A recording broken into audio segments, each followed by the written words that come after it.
and so many big names, it would take me hours to say all of their names.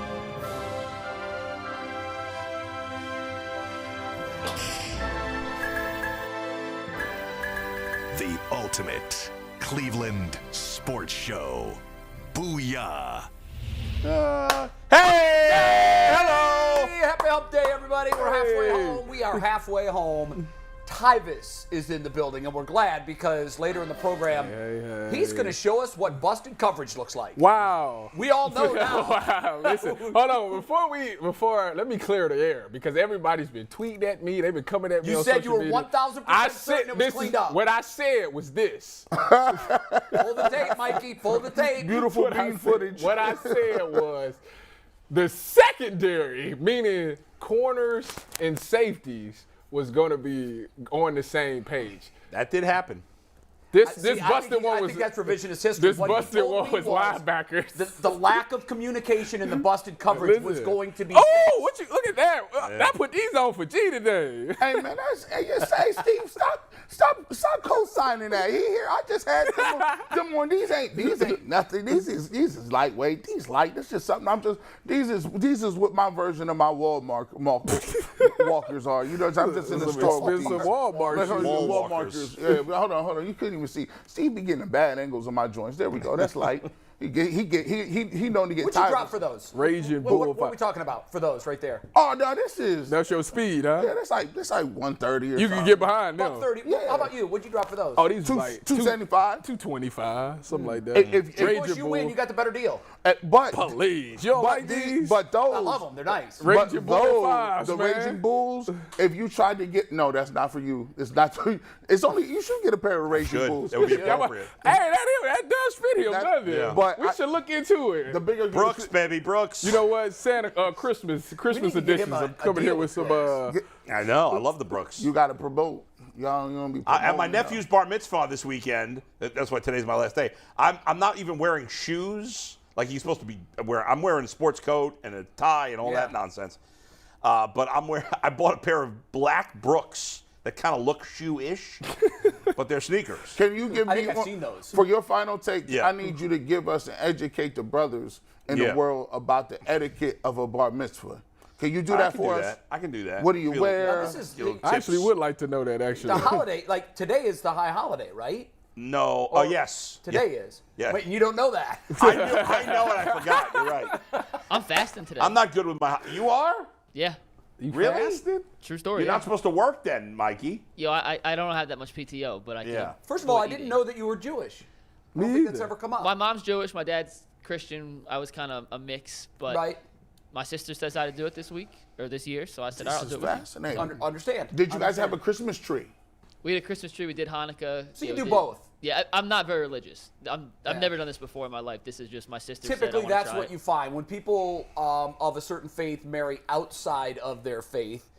You have to blend. You Yeah. have to, it has to become a mix of some sort. I have Jewish friends that have married Christians, and they pretty much celebrate everything. Yeah. And their kids love it because they're like, we get 30 holidays. Yeah. We used to get socks for Hanukkah, and we get like presents for Christmas. So Right. Oh, that seems unfair. And then, They were trying to sway you to the Christian side. What do you want? You want socks or you want presents? I But got there's like always the little thing for Hanukkah, and then like a big The big thing for Christmas. we have Jehovah's Witnesses in our family too, so they don't get nothing. I'm about to say, they don't celebrate They don't nothing. celebrate anything. They don't even so- celebrate birthdays. Yeah, right? They no. don't celebrate Well, that. are you up on the Jehovah's Witness and what they? Yeah, well, believe? yeah, like we got it. Because maybe we'll have a cultural religious exchange one day when Yes. Bull Yeah. tells us Right. about the Jewish faith, And then, and you can tell us about the Jehovah's well, Witness. I'm a Christian, and there's some people in my family that are Jehovah's Witness, but then there are some people that they're like what we call it. You know how they say we got black Hebrews. They come from like Black Hebrews. like there's a lot of Wait, what was that term? Like Tiffany black, Haddish? like black Hebrews, like they believe that black they- Hebrews, They okay. believe that they're like the missing tribe of Israel or something. Now, I don't know how accurate that is. There are actually a lot of black Jews in Ethiopia. yes. I mean, a lot is, I Yeah. don't know if a lot is the right word, but there's there is a segment of the population. And I'm respectful of them all. Hey, man, shout out to whatever Believe you what are. you believe. Yeah, Wherever you are, love you to Believe what death. you believe, Be yes. nice to people. Yep, be all that's right. No, but Steve texted, am I fasting for Yom Kippur? I am not fasting. But Mikey is. My in-laws are. And then we're going to break the fast with them when I get into New Jersey. Yeah, today. right. I will not fast. Oh, even though he already been eating. That's what breakfast means. I had a buddy that was. I ain't doing that. That is Jewish. And I asked him on Yom Kippur, "Are you fasting?" And he said, "Yeah, I haven't had anything since lunch." Yeah, right. I ain't doing Like that that. doesn't I have plenty. count. A lot of people do it. No, a lot of people. But, Yes, but you're not right. me. Okay. But guys, before we get into our long conversation Yes. about the Browns, we got to will mention be the long. Guardians here for a minute. Yes. Because last night we found out for sure they're playing Tampa Bay They are. and not Seattle. I'd rather that. I know earlier we were more in favor I've of changed on Seattle, that. and I have changed. I've changed. Part of it is the Rays are playing terrible baseball down They the are. stretch. They've been bad for a month. Yep. Not that necessarily means they're going to play bad here. We know the relationship between the managers, but some of the Rays' best pitchers have been spotty in September. Right? Shane McClanahan, who was a Cy Young candidate in the beginning of the month, has not pitched well. We might see Corey. I don't know. The only advantage the Rays have over the Guardians is a non-factor in this series. They have a deeper starting rotation. They do. Their fourth and fifth starters are better, but it you doesn't won't need matter. it. No. Like, I don't know who the Rays are going to start in this series. I know, because McClanahan's been great. Their other four starters have all been really good. Yeah. I don't know who they're going to use. Jeffrey Springs pitched for them yesterday. I'm sure we'll see Kluber. I would think Kluber will pitch one of the three absolutely. games. Well, I think we'll absolutely see 1,000%. The question Corey is, will they Kluber had start some Glass playoff now? struggles when he was with the Indians. Glasnow's pitched the best for them down the stretch, but he just came off the injured list. I don't know how many innings he can pitch. I think that Kevin is going to do bullpen games. I don't think anybody's going to go deeper than the fifth inning, unless they're throwing a shutout Right. and they've got a low pitch count. Right. Interesting. They I don't did go some deep, digging yeah. yesterday, and this is why I changed my mind on this. The Guardians are 4-2 against the Rays. And now, granted, they just took 2 of 3 in a series where 2 of the 3 games went extra innings, and they were all one-run games. That's the most recent body of work we have between the teams. Yeah. But they're 1-6 this year against Seattle. I know. They've had the Guardians number. I know hear a lot you. of those I think were a it long could time change. ago. It could change, but no, it wasn't that long ago. Well, the I mean, first it was series like, was. The first series was earlier in the year, May. I think. No, I thought they against May- Seattle. I thought it was- Tampa Bay. You talking about? Yes. Right. Yes. I don't know. Tampa Bay's not good on the road. Their pitchers don't go deep. Their bullpen's good, but not as good as the Guardians. And I think their lineup right now stinks. They got Arozarena and I can't think Wander of. Franco's good. Yeah, well, he's been Yeah. good lately, but he hasn't had a great season. There's somebody else that hits at the top of the lineup. Troy's had a terrible year. No, Hasn't he? they've had Harold Ramirez hitting cleanup for a lot of the Yeah. season. I mean, that guy was DFA'd by the Guardians. I know. So their lineup is not good. And again, it's a short series. You never know what's going to happen. Yeah, but it I is. do like their chances, and this is big because there's a lot of obnoxious fans in this town that are like don't really like the Guardians. They're more They're football almost rooting people. for them to fail. I've found Yes, that there's a just so number they of can them- say, "See, they Yes. let you down in the I playoffs." know, again. yes, I've heard What? that from- There is so, a- I'm pretty I don't confrontational. know about that. No, I'll tell you. I'll tell you why. I'm pretty confrontational with friends that I have that claim to be baseball fans. Yeah. That don't go to games. And so I get pretty in their face if they're not supporting the team and going to the games. I'm like, what's wrong with you? You know, a lot of these guys I play baseball with. They're seam heads. They're not casual fans. Oh, okay. So they're they seam actually, heads. okay, yeah. And I've had a conversation with a number of them that says, why would I go? They're just going to get in the first round or second round and lose Exactly. anyhow. There's So a lot of that. It's like this self-fulfilling prophecy. You watch. No, Twitter will be a miss with people on Sunday if they lose the series. People say I that. told you. And that's so lame. But It is people lame. say that because they're prepared for the worst, Yeah. but I hear praying you. for the best. It's still, So if they it's your want to, team, you know, it's in their hearts, they want them to It's win. like they don't want to but get excited now. That's until exactly they win a series. Exactly. It's a protective And mechanism. I don't- Exactly. It's like that. the person that's been dumped 10 times that refuses to ever fall in love again. Yeah, that's that's what Guardians fans are. You know, exactly. For a while, the Bengals would go to the playoffs every year with Andy Dalton, and every year they'd lose in the first round. But every year, I was like, I think they can win this year. Like You're a fan. You're supposed to think that. You know, I'm not going to stop watching because they lost. No. I mean, At one point in time, I think there was such a large part of this city and community that were strictly Guardians/Indians fans. Yeah, right? no doubt. I It was huge. remember being in high school, like watching the game against the Marlins upstairs, and when they gave up the hit and they lost, I was just like, to me, I was like, that hurt more than any of the Browns stuff. We went to school, teachers called out sick. Yeah. They was like, I'm not showing up. But that type of energy, and I lived in Canton. Right. I wasn't even in Cleveland at the Yeah. time. So there was a lot of contingency of people that was diehard Indians fans. And so now, I still don't understand why you would root against them. It is that protective mechanism. That's I what it think. is. Now, I don't That's even exactly think it's what it rooting is. against them. They're prepared for the worst, and Yeah. they're telling everybody the worst is going to Right. happen. That way they can say, I told you, that's why I don't Right. give my whole heart. Because- yeah. I was recently I was recently on a national radio show, and they wanted me to talk about the Guardians fan base and how in the hell are you guys almost last in the league in attendance? Yeah. You've got the most upstart, surprising team in Right. all of baseball. You would think that this city would embrace it. Nationally, they're looking at us like we're not good fans. So here was what I told them, and they both said, "Wow, I never knew that. It makes a lot of sense." There's only two times in the history of Major League Baseball has a team lost Game 7 of the World Series in extra innings. It was the Indians in '97, and it was the Indians in '16. Right. It happened to this franchise twice.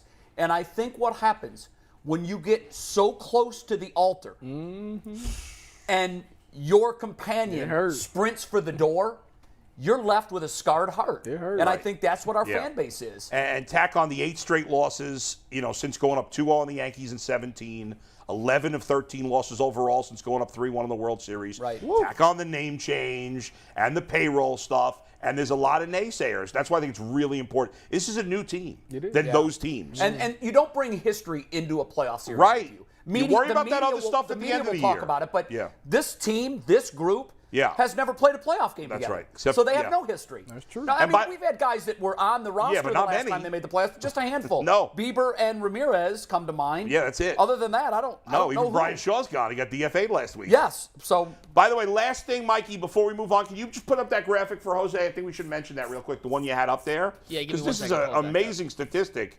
I actually didn't know this. I hadn't seen this.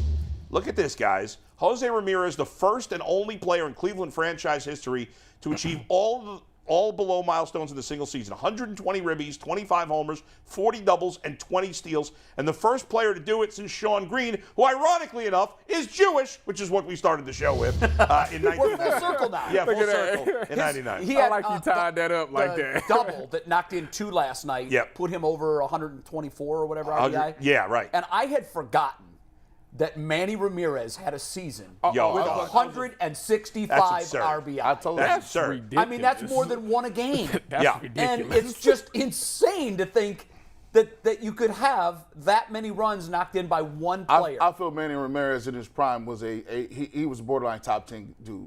Oh, he's All better time. he than that. was. I think he was. He's a Hall of Famer if he gets all time. Yeah, if there's no hint of steroids, he's He a Hall would've of been a Hall Famer. of And by Famer. the way, 62 last night for Aaron Judge. Congratulations. In my eyes, you can argue Yeah. with me all day long. He is the new home run king. I for a don't look single at it that season. way. I know you don't. I don't look at it that way, and I think a lot of these writers are being disingenuous because at the time nobody was complaining about it. Right. That are saying it, but it's still a great accomplishment. Well, here's I don't the know why thing. people Well, are angry that people are talking about it. The It's a guys cool that have accomplishment. eclipsed 60 home runs Yeah.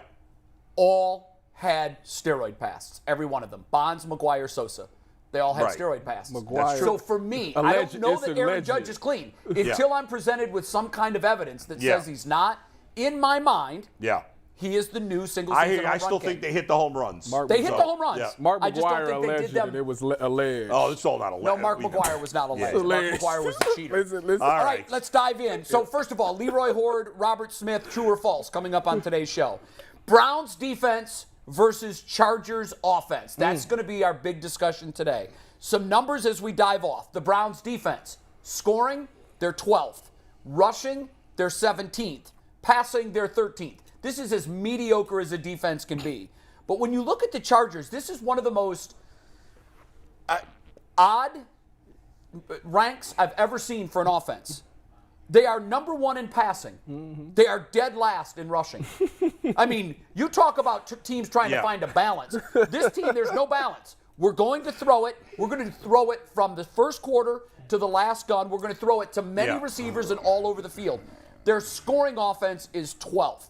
How in the world do you stop a defense that is that pass happy, Bull?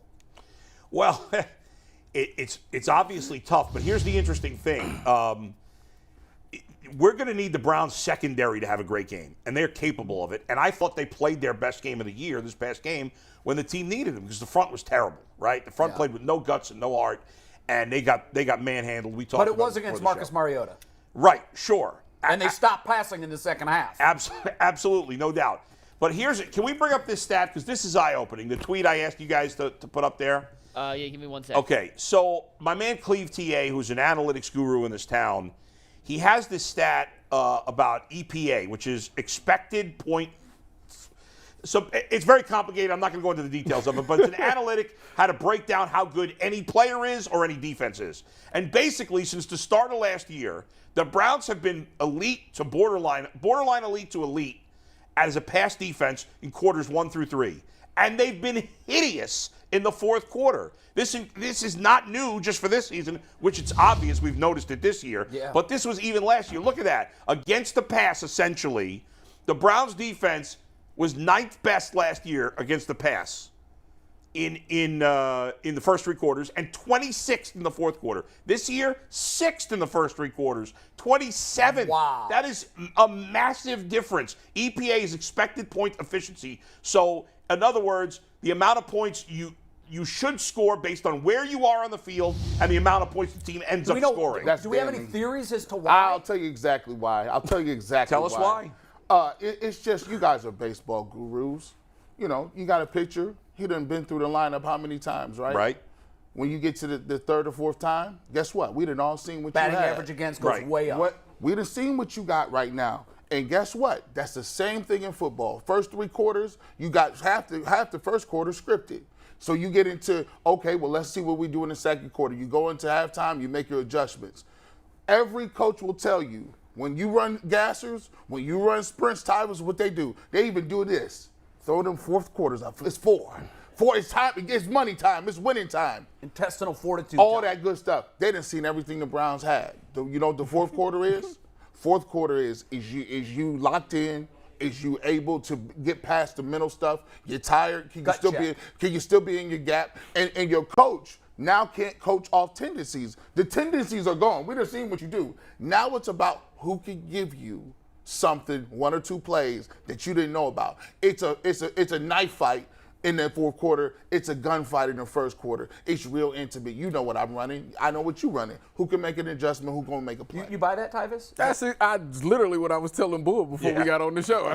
I said, he was like, well, why is it that they're so good? I was like, well, exactly what G said. In the first 3 quarters, it's like, all right, for example, the Browns is a cover 3 team. Cover 3 with sprinkle some 1 in there, right? First 3 quarters, boom, they're gonna run it. Offense gonna run their plays. Halftime, they make their adjustments. They're not gonna come out in the third quarter right away and show you the adjustments. Fourth quarter, you still in cover 3? Hey, Marcus, run. We done drew it up in the halftime. Run this, because they still in cover 3. That's how it be, too. As a DC But do most defensive coordinators, they don't change who they are? Depends on who you got. If I'm Seattle, because you know I like to reference the LOB. If I'm the LOB and I got Sherm, Brandon Browner, Earl, and Cam, beat it. We run in cover 3 and cover 1. You're so good at it, beat it. That's the 49ers this year. Beat it. You know exactly what we win, but you're not going to beat us. Like, it doesn't matter. We got people that's going to win one-on-one reps. Just when you think that route going to be open, Nick Bosa's in the backfield for a sec. Like that, you got stuff like that. With this or you step in front of one for a pick 6. Exactly. But when you with this Browns team at this very moment, you don't have nobody that's changing games in the fourth quarter like that. Nobody has stepped up and made a big play in the fourth quarter for this team yet. Then on top of that, now you got to go to coaching. Now I have to say, all right, we done ran cover 3 or cover 1 this whole game. Now I have to change it up. Now I have to show you. I'm going to show 3, but we running cover 2. I'm going to show 3, we running quarters. So when they do run that play that they drew up, Marcus Mariota's looking like, they look like they in 3. And they run the 3 beater, and now you running quarters, boom, it's an interception. So what do they do to fix that? Well, they're going to have to switch it up in the fourth quarter. Are they capable of doing that? Yeah. But if it was a problem last year, clearly, right, and it's maintained the problem this year, so now we're going 21 games of a sample size. I mean, not that they were necessarily bad in every fourth quarter, but over the 21 games, they've basically been terrible in the fourth quarter. Why haven't they already done that? You think? If Cleve TA figured out, we've got supposedly the best analytics guru on the planet, I'm told. Ego. He can't figure that out? It's ego and awareness. Because it's intoxicating to say this. Everybody says it. Guys, we were 1 or 2 plays away. You take away that fumble, you take away that block kick, and you take away those busts. We win this game by 20. They definitely do Every this. team in the NFL say that in almost every game. They definitely go. If it wasn't for that one guy that got up into the presidential box at the Ford Theater, history has changed, and Lincoln is, come on. If JFK didn't have a roof on that day, if he wasn't in a drop top. Well, this would if we had our start D-line and linebackers. Still there. Yeah, he was. If the hurricane didn't hit Fort Myers. Right. Just saying. That's what it is. You look at it and be like, this. We have an if defense. This game right here is if we didn't have our defensive line and linebackers. It seems to be an excuse. Well, we're going to break down the play but later. another point that Tyvis made before we break down that specific play. Is there's no leadership, is what I was saying. There's a lack of leadership because your 3 veterans, Walker, Miles, and Clowney, were all out. But I need Ward to be a leader. You missed me, Spaz. But that doesn't help. You went off? Oh my! Listen, I've been on this show. He was intimidating Anthony. They were scared? Yeah, I've been on this show, and Dial into that right now. I want to see that. I can't because this is a family show, and I get explicit. So this is the thing. I've been calm about the coverage bus because you convinced me you were 1,000% 100% sure it was going to be fixed. Listen, I'm so calm about it because that's literally a simple conversation. It's literally, hey, that hasn't happened yet. Hey, bro, hand signal, something like that. The one thing that I don't tolerate is that fourth quarter, them running the ball 10 times. Physicality, down our throat. That's something that you can't coach. That's something that and you can clearly see that the leaders was gone on that team because nobody stood up and said anything. Dragged 15 yards downfield. I don't care if you got to blow a timeout. You have somebody on that defense has to, huddle it up. What is going on, bro? Like they're running the ball down our throat. Somebody step up and make a play. This is ridiculous. I'm not about to stand out here and get my butt kicked like this. Somebody whoop somebody and make a play. Nobody had that going on, and it was clear. They literally seen a bunch of young guys, and there was some inexperienced guys on that defense, and they took advantage. That play caller for the Falcons literally took that play shift. She threw it to the side and said, we running the ball because they can't stop. And there is not a call you can call as a defensive coordinator that can stop that. That is heart, will, and determination, and I did not see it from the Browns. And if they're going to play like that, we going 2-15 for the season. If they had flat out. Nobody said it. That's right. And if Joe Woods let them come off the sideline and he didn't say nothing, he should be up out of there too. Fire the whole defense. And y'all wanted me to say it? Fire everybody on the defense because there's no passion. And if you're going to you're from Cleveland, you can't put that type of stuff on there. We don't even do stuff like that. Like you got to play with heart out. Everything that in Cleveland, you get it out the mud. That is a Northeast Ohio thing. And I don't see it. Like they don't fit the mold of a Cleveland team right now. And it really upsets me. And I'm sorry that I'm going off on this rant, but it needs to be said. Well said. My fault. Clip. Sign this guy. Go ahead. Sign this Go guy. ahead, cut that right there, McNuggets. That'll be on Twitter at 1:15 as soon as we wrap All up. right. That was what I said. Hey, He's got to wipe his brow after that one. And I want to ask y'all this, and I want to ask you this too, man. I see a common denominator here. Like, when I go back and watch these press conferences, right, the Cleveland Browns have always had coaches, and if you rewind the tape, I can give you a name, and they all sound the same. Hugh Jackson, well, we got to figure out a way to win, and I'm going to go look at the tape. Mike Pettin, well, we're out there battling. We're out there battling. Pat Sherman. Well, Kevin Stefanski's even saying the same thing now. Freddie Kitchens. We don't same, coach penalties. Same stuff. I don't know what that means. Romeo Cornell, Rob Trzynski. All these. Stop! I'm getting PTSD. You want to keep going? Listen, I can even go back to what's the dude? The first guy who was the expansion team coach. Was it Palmer? From Miami. Chris.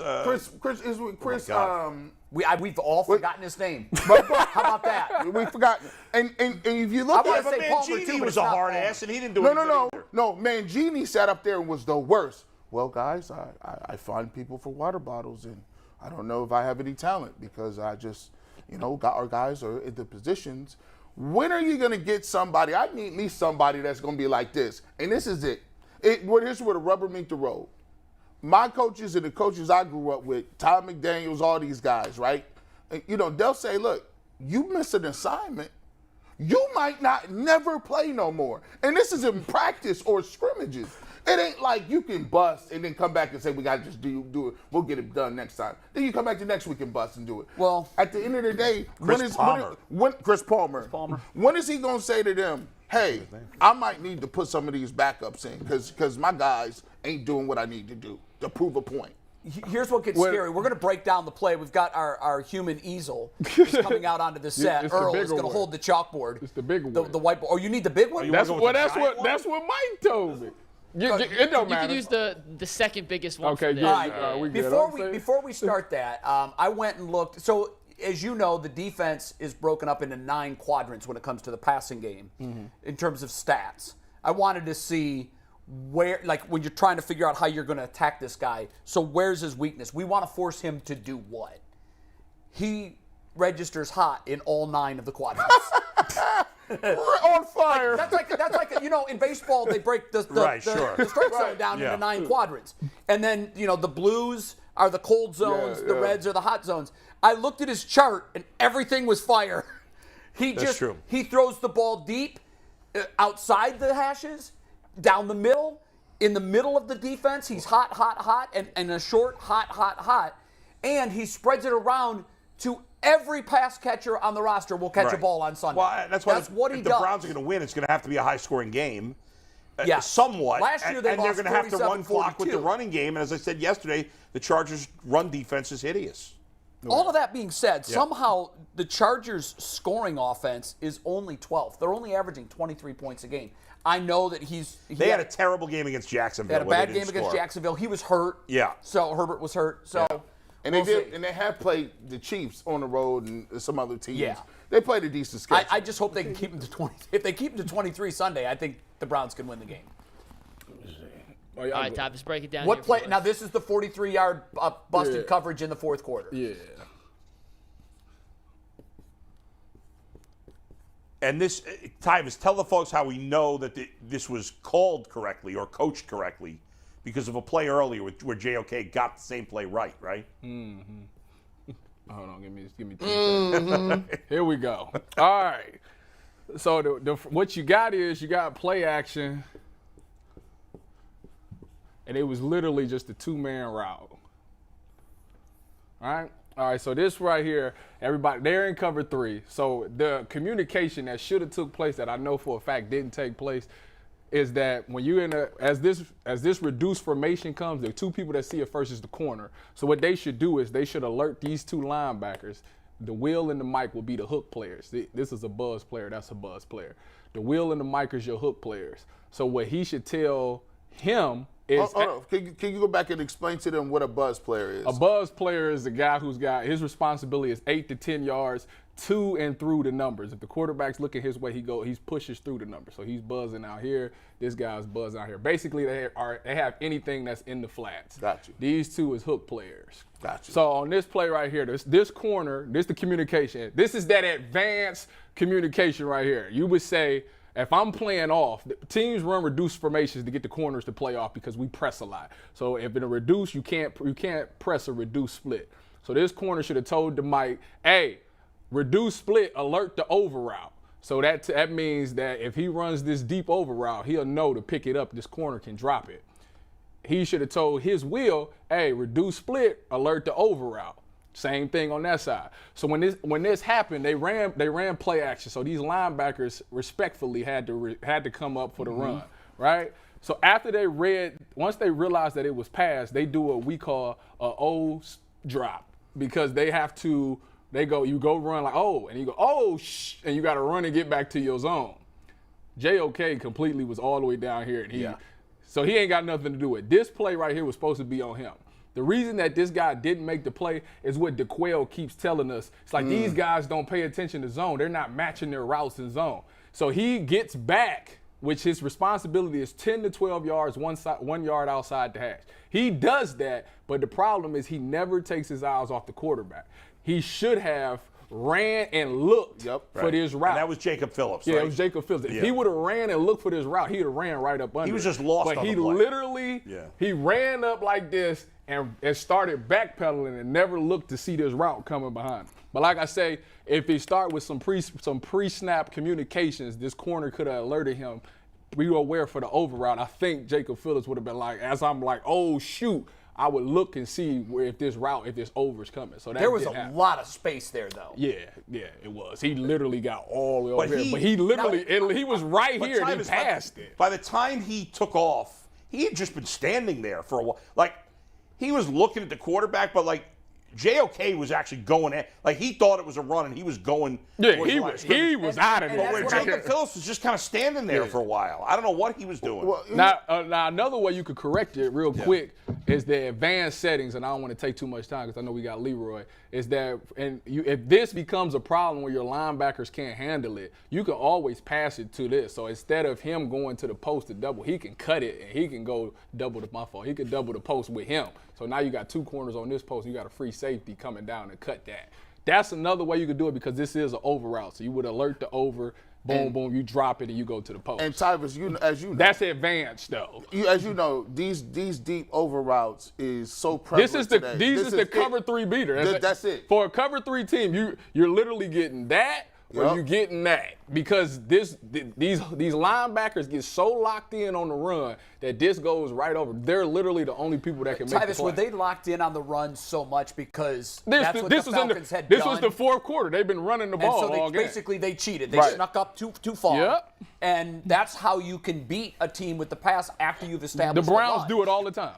And DeQuell has been talking about that. And really quickly, listen, this guy has to have route recognition and knowing that if he called it out, he already said, look for the over. Well, Tyvis is saying he didn't call it. No, I know for a fact that if he didn't, he has to know that this is the route he's going to get, and he needs to meet it at the junction. Unlike JOK, if you watch the video, he didn't even go towards the line of scrimmage or maybe like a step. He was just kind of staying there doing nothing, like he was lost. And I know that they, at first I was like, well, maybe Joe Woods ain't teaching them correctly. Because they do teach 99.9, which is all quarterback driven, which he definitely failed. But at some point, you got to be a football player. So is the biggest breakdown, Ty, on this communication or execution? This is execution. Because I showed you that if you go back and look at the show, JOK, they ran this same concept earlier, and JOK did a great job of picking it up. So I know they know what they're supposed to do.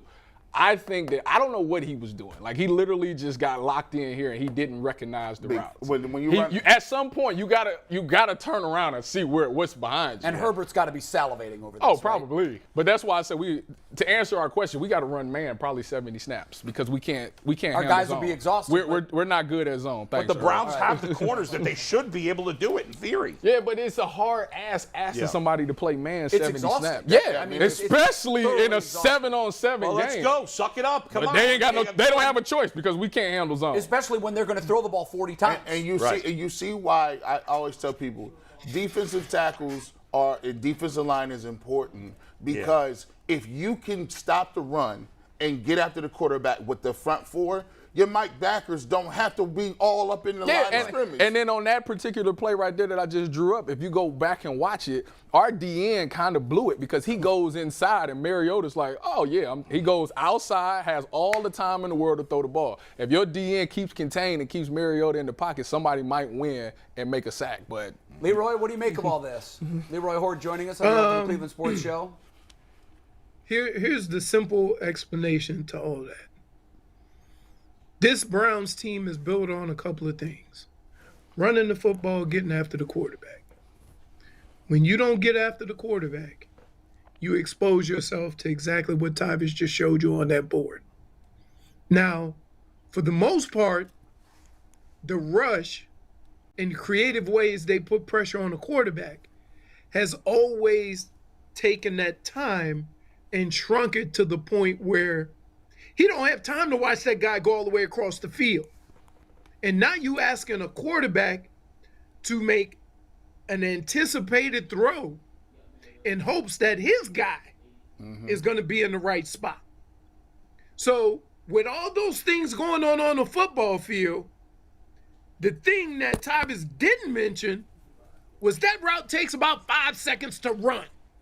Facts. And I don't care what coverage you in.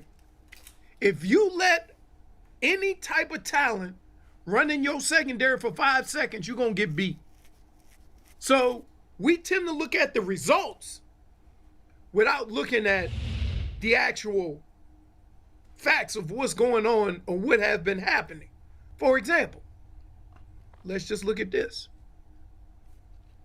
Isn't it amazing that the other team swallows their ego to run the football? Yeah. And the Browns, who have the second best run in the league, still trying to throw it? Yep, we talked about this. Here's what makes Nick Chubb and Kareem Hunt so great. You can draw all the circles and X's and squares you want. Okay? You can put middle, you can put Sam, you can put Will, you can line them up. Show them how to defend the play. But what they gonna do when Nick Chubb is in front of him? Nothing. Because one of the reasons why this guy is who he is just because you there don't mean you can do nothing. So why are the coaches taking that aspect of the running game out of the scenario? It's a great question. You see, and when the season started, you guys asked me, what did I expect?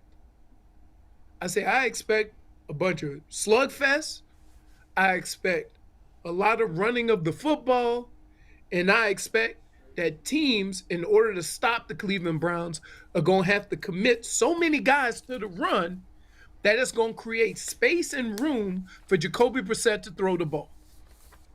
I haven't seen that. And you can't tell me that the Cleveland Browns have not been successful running the ball. You got one back that averaged 4.3 and another back averaged 5.7. You know what that means? 2 carries, we got a first down. Why are we throwing it? Even in my Michigan math, I know 5.7 plus 5.7 equal a first down. To your point, what? Leroy, to your point. Swallow your damn ego.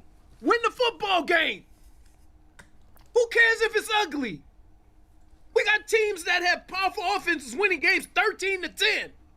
They don't care. They're winning. So it bothers me that you run, and Tyvis, I don't know if y'all had this at Michigan. I mean at Ohio State. We definitely didn't have it. We didn't want anything that y'all had.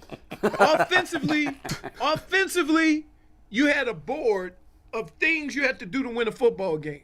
Yes. And on that board, number 1, run for 150 yards. It wasn't 150, if you run but it for was 150 yards, if you run for 150 yards or more, right, it means you dominate the line of scrimmage, and it probably means you're going to win. I can't fathom running for 170 plus yards in the NFL and losing. Should never happen. Never. Well, the reality is, in this NFL, you pass to win, but for the Browns' particular roster, I think you're right. No. That's See, that's the thinking right that's there. true. They got these coaches. That's a fact. No, for right this there. team, they should be running. You win with the talent you have. Yes, you win agreed. how you can win football games. It doesn't matter how good it looks. It doesn't matter if you don't pass the ball. If the Browns are 4-0 and have 12 yards passing per game, is anybody going to care? Nope. Win the game. Agreed. I don't want to hear about passing wins games. Does. We ain't trying right now. We're trying to put as many W's in our pocket as we can until we get to where we are whole, both offensively and defensively. So it may look ugly. Yes. Swallow your pride. Swallow your ego. Just go out there and win games. I like this. Tyvis is fired up. I like No, it's ridiculous. By the way, Nick Chubb on pace for 1,955 yards. It's ridiculous It's what's going ridiculous on. to have a running back that averaged 5.7 yards a carry and the backup averaged 4.3, and you ain't ramming it down everybody's throat. Agreed. Did you watch Green Bay on Sunday with their back duo? They had 39 touches. Now, Green Bay's a passing team with Aaron Rodgers, but suddenly the wide receivers are gone. He doesn't have anybody to throw to, and what do? They reinvent themselves. They run their pony package. They've got both guys on the field a lot together. They combine for 40 touches, and they win a hard-fought game in overtime. So how about this? You just mentioned Green Bay. They had to find another way to win because they weren't getting the production out of their wide receivers. Right. Okay? I get that. What is the identity of the Cleveland Browns? They're a run team. Ride or die with it. Ride or die with it. If I'm going down running the ball 40 carries for 80 yards. You got me. But until somebody proves they could do that, then guess what? That's what football is. That's what sports is. Sports is being great at something and daring your opponent to beat you at it. It's not tricking the other team. Who we trying to trick? You don't need to trick nobody. You got Kareem Hunt and Nick Chubb.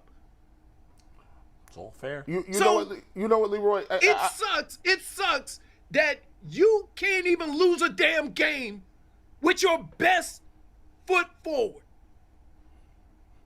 You know. To me, I give this example. It's almost like you ever see somebody trying to coach like youth, right, basketball or something, right? And so they get a kid that's like tall, but he's a little lanky, and but he can shoot, he can dribble too. You know, the coach will say, now the coach work at the local Dollar Tree. He ain't really ever played no basketball. He'll take the ball out of the tall kid's hands, give it to little Timmy over here. Now, unbeknownst to him, the tall kid was Kevin Durant, and the other tall kid was LeBron James. Now, he done told them, go down there and post up, because that's how you got to learn how to be tough in the paint. No, bro. Give the ball to the tall kid and run pick and roll every play. And guess what they do? They run pick and roll every play, and you can't stop them. But you know what I'm thinking about? You ever seen the movie Kicking and Screaming with Will Ferrell? He tell all the kids, get the ball to the Italians and get out the way. Get the ball to the Italians. Right?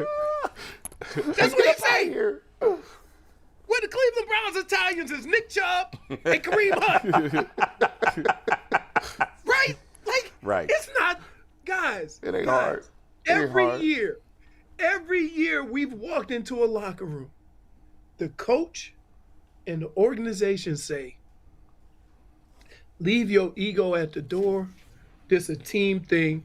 We gonna do what we got to do to win. Hey, that's the way you do it. The softer side of Leroy. He said Softer side. She had to come in and say, let me get your blood pressure high. She's like, come on, screaming like a I didn't say she'd have heard him downstairs. No. So here's the deal. That's her way of telling him to settle down, Leroy. No. Here's the deal. When I do my radio show, Yeah. right, she comes in and she knows everybody, Yeah. right? She doesn't know that it's not my radio show. Okay. So that's why she came in. Well, now she knows us. Hey. Yeah. So here's the deal, man. Like, they tell us when we go the first day, Tyvis, what's the first thing they tell you in college? And they're like, hey, everybody's good. Leave your ego at the door. It's about the team. Mm-hmm. Yes. You do whatever you have to do for the team. Leave your ego at the door. It ain't about you. That's rule number one. Rule number one. Why don't these coaches get that? Just because you're an offensive guru don't mean you got to score 50 points if you don't win. Stop it. It's all fair. So what? Your elaborate offense ain't working. The only thing that's working is Nick Chubb and Kareem Hunt. So do it. Swallow it. That's all you got. Swallow it. It's a fair point because if you think about, right, like the opposite here, right? The Bills have a great quarterback. They don't have much of a running game. So they're not in a big spot late in the game. They're not handing the ball to Devin Singletary. No. They're throwing the ball Right. because they got a great quarterback. Same thing with the Chiefs. Win the Browns are the opposite game. right now. Let me ask you, Leroy. Let me ask you this question, because I was sitting around and I was thinking about it last night. If DeSean Watson was playing quarterback, would they have won or lost this game? Do you think he would have made a difference on Sunday? I thought about that. Here's where he makes a difference, okay? Because defenses will be less inclined to give a look that dares DeSean Watson to throw the football. You see what I mean? Yeah. What they're Browns are doing 4-0 is with Watson, I think. is they're bringing people up to kind of make the numbers look like the Browns have to throw the football, right? And we're They taking the bait. won't do that. They won't do that with Watson. They won't. If they gonna come up to stop the run, it's gonna be fully committed to it. But they just giving looks. You know, they keeping guys around the line of scrimmage and then dropping out a lot. A lot of teams are doing that with Jacoby Brissett. Now, the kicker is when you do that, you still in chase mode and Amari Cooper's getting wide open. You see what I mean? Because they chasing him around and he's an excellent route runner.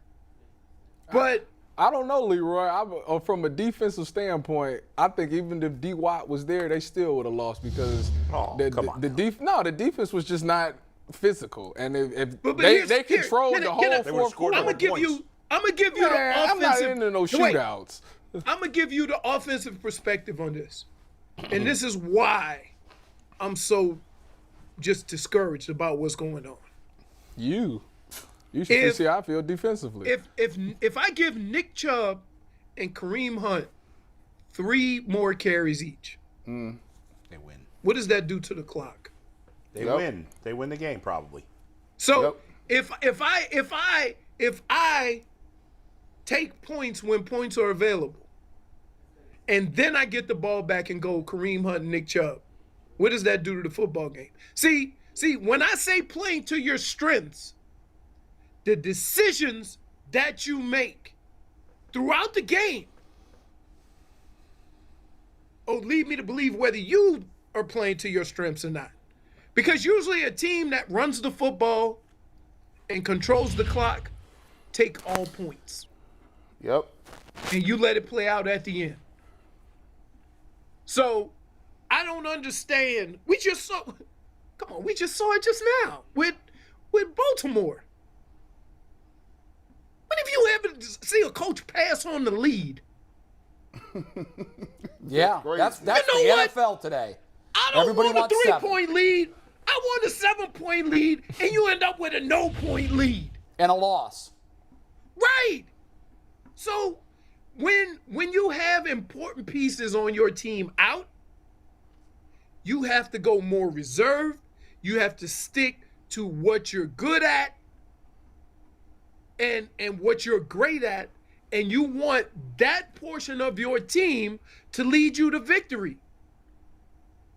I mean, the most disheartening thing about all this is you took the ball out of the hands of the 2 guys who can make the most impact on any game that you play. 100% true. If I'm going down, I don't care if it's a fumble. I don't care if it's 3rd and 1 and we don't get it. If I'm going down, I want to hear these words. They stopped us because they stopped the run. If you ain't saying that on a Monday, I don't care what you got to say. I don't. Leroy, it's almost equivalent to picture a big baseball game. It's the 9th inning. Go Game 7 of the World Series. You've got your closer on the mound, and he's a fastball guy. Why are you going to throw a slider? Why, when the game is in the balance, is the pitcher going to say, I'm going to trick you. I don't have enough confidence in my fastball, which is one of the greatest of all time. But Chapman decides, I'm going to throw a slider. Cubs fans are almost left with that taste in their mouth forever. Go with your best pitch in the biggest spot. You know how I played so long in the NFL? How? Not because I was fast. Not because I had all this ability that was greater than everybody. I played so long in the NFL for one reason. Because I would get the football, and the guy coming to tackle me, he was coming and bringing everything he had, and I was like, now what? Now what? Just because you hear it don't mean you're going to tackle me. And so I spent a whole career not caring if I could run away from anybody and looking in the eyes of people that look confused because they didn't know how they were going to get their arms around my fat ass. And but that's okay because I understood who I was. You played to your strength. Right.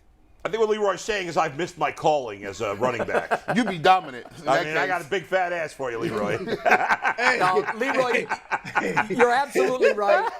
You're absolutely right. And it's maddening. And here's the other thing.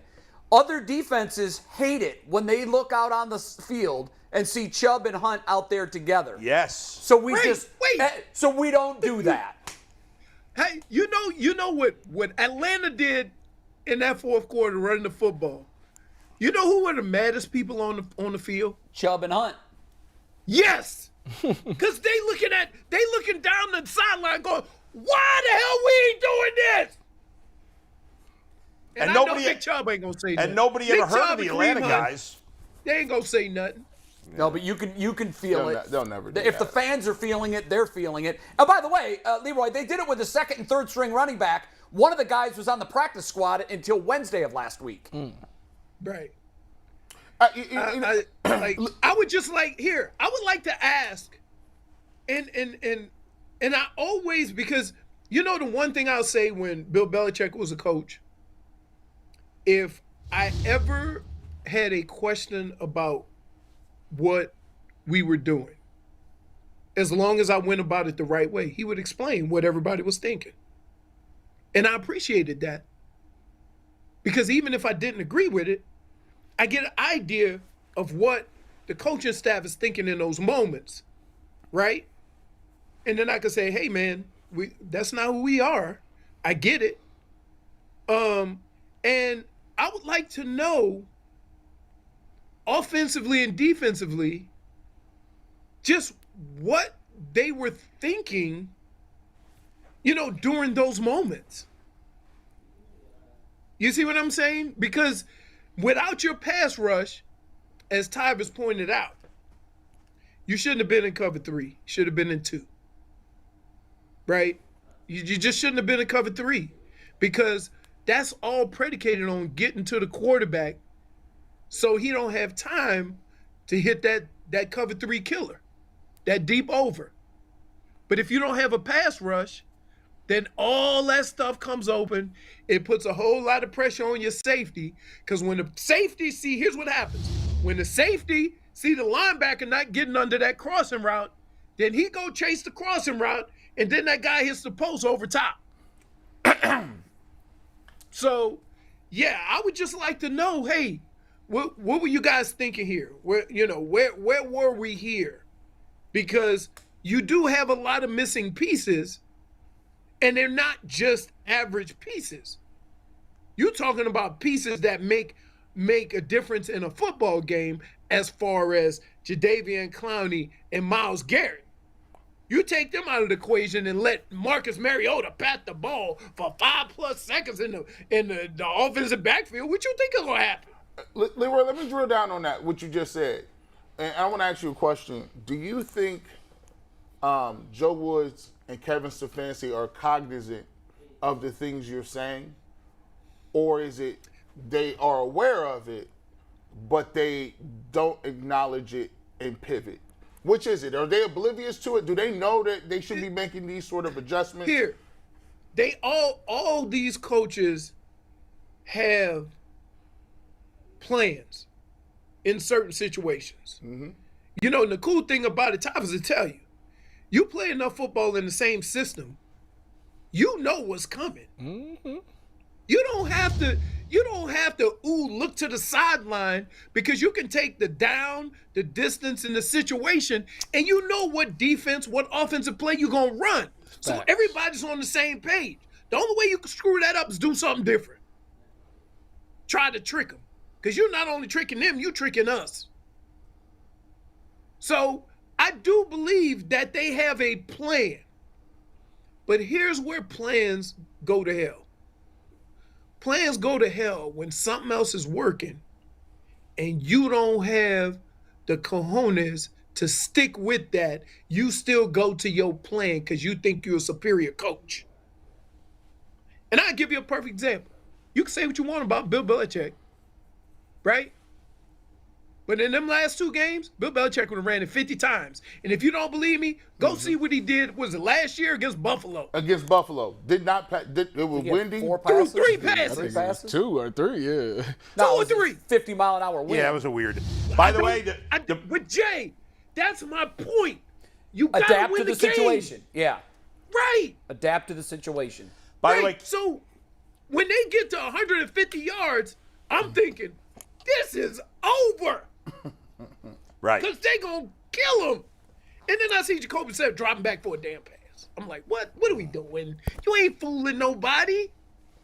So I do think they have a game plan.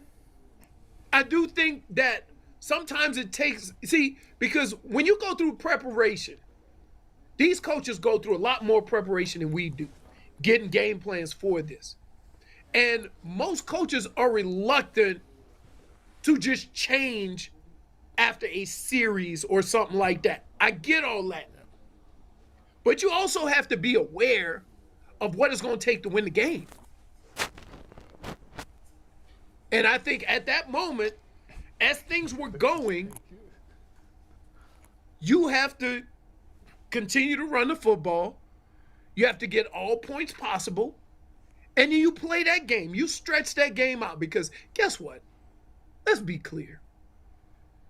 Do you care if Marcus Mariota got the ball with 4 minutes left and they got to score a touchdown? No. He ain't scored.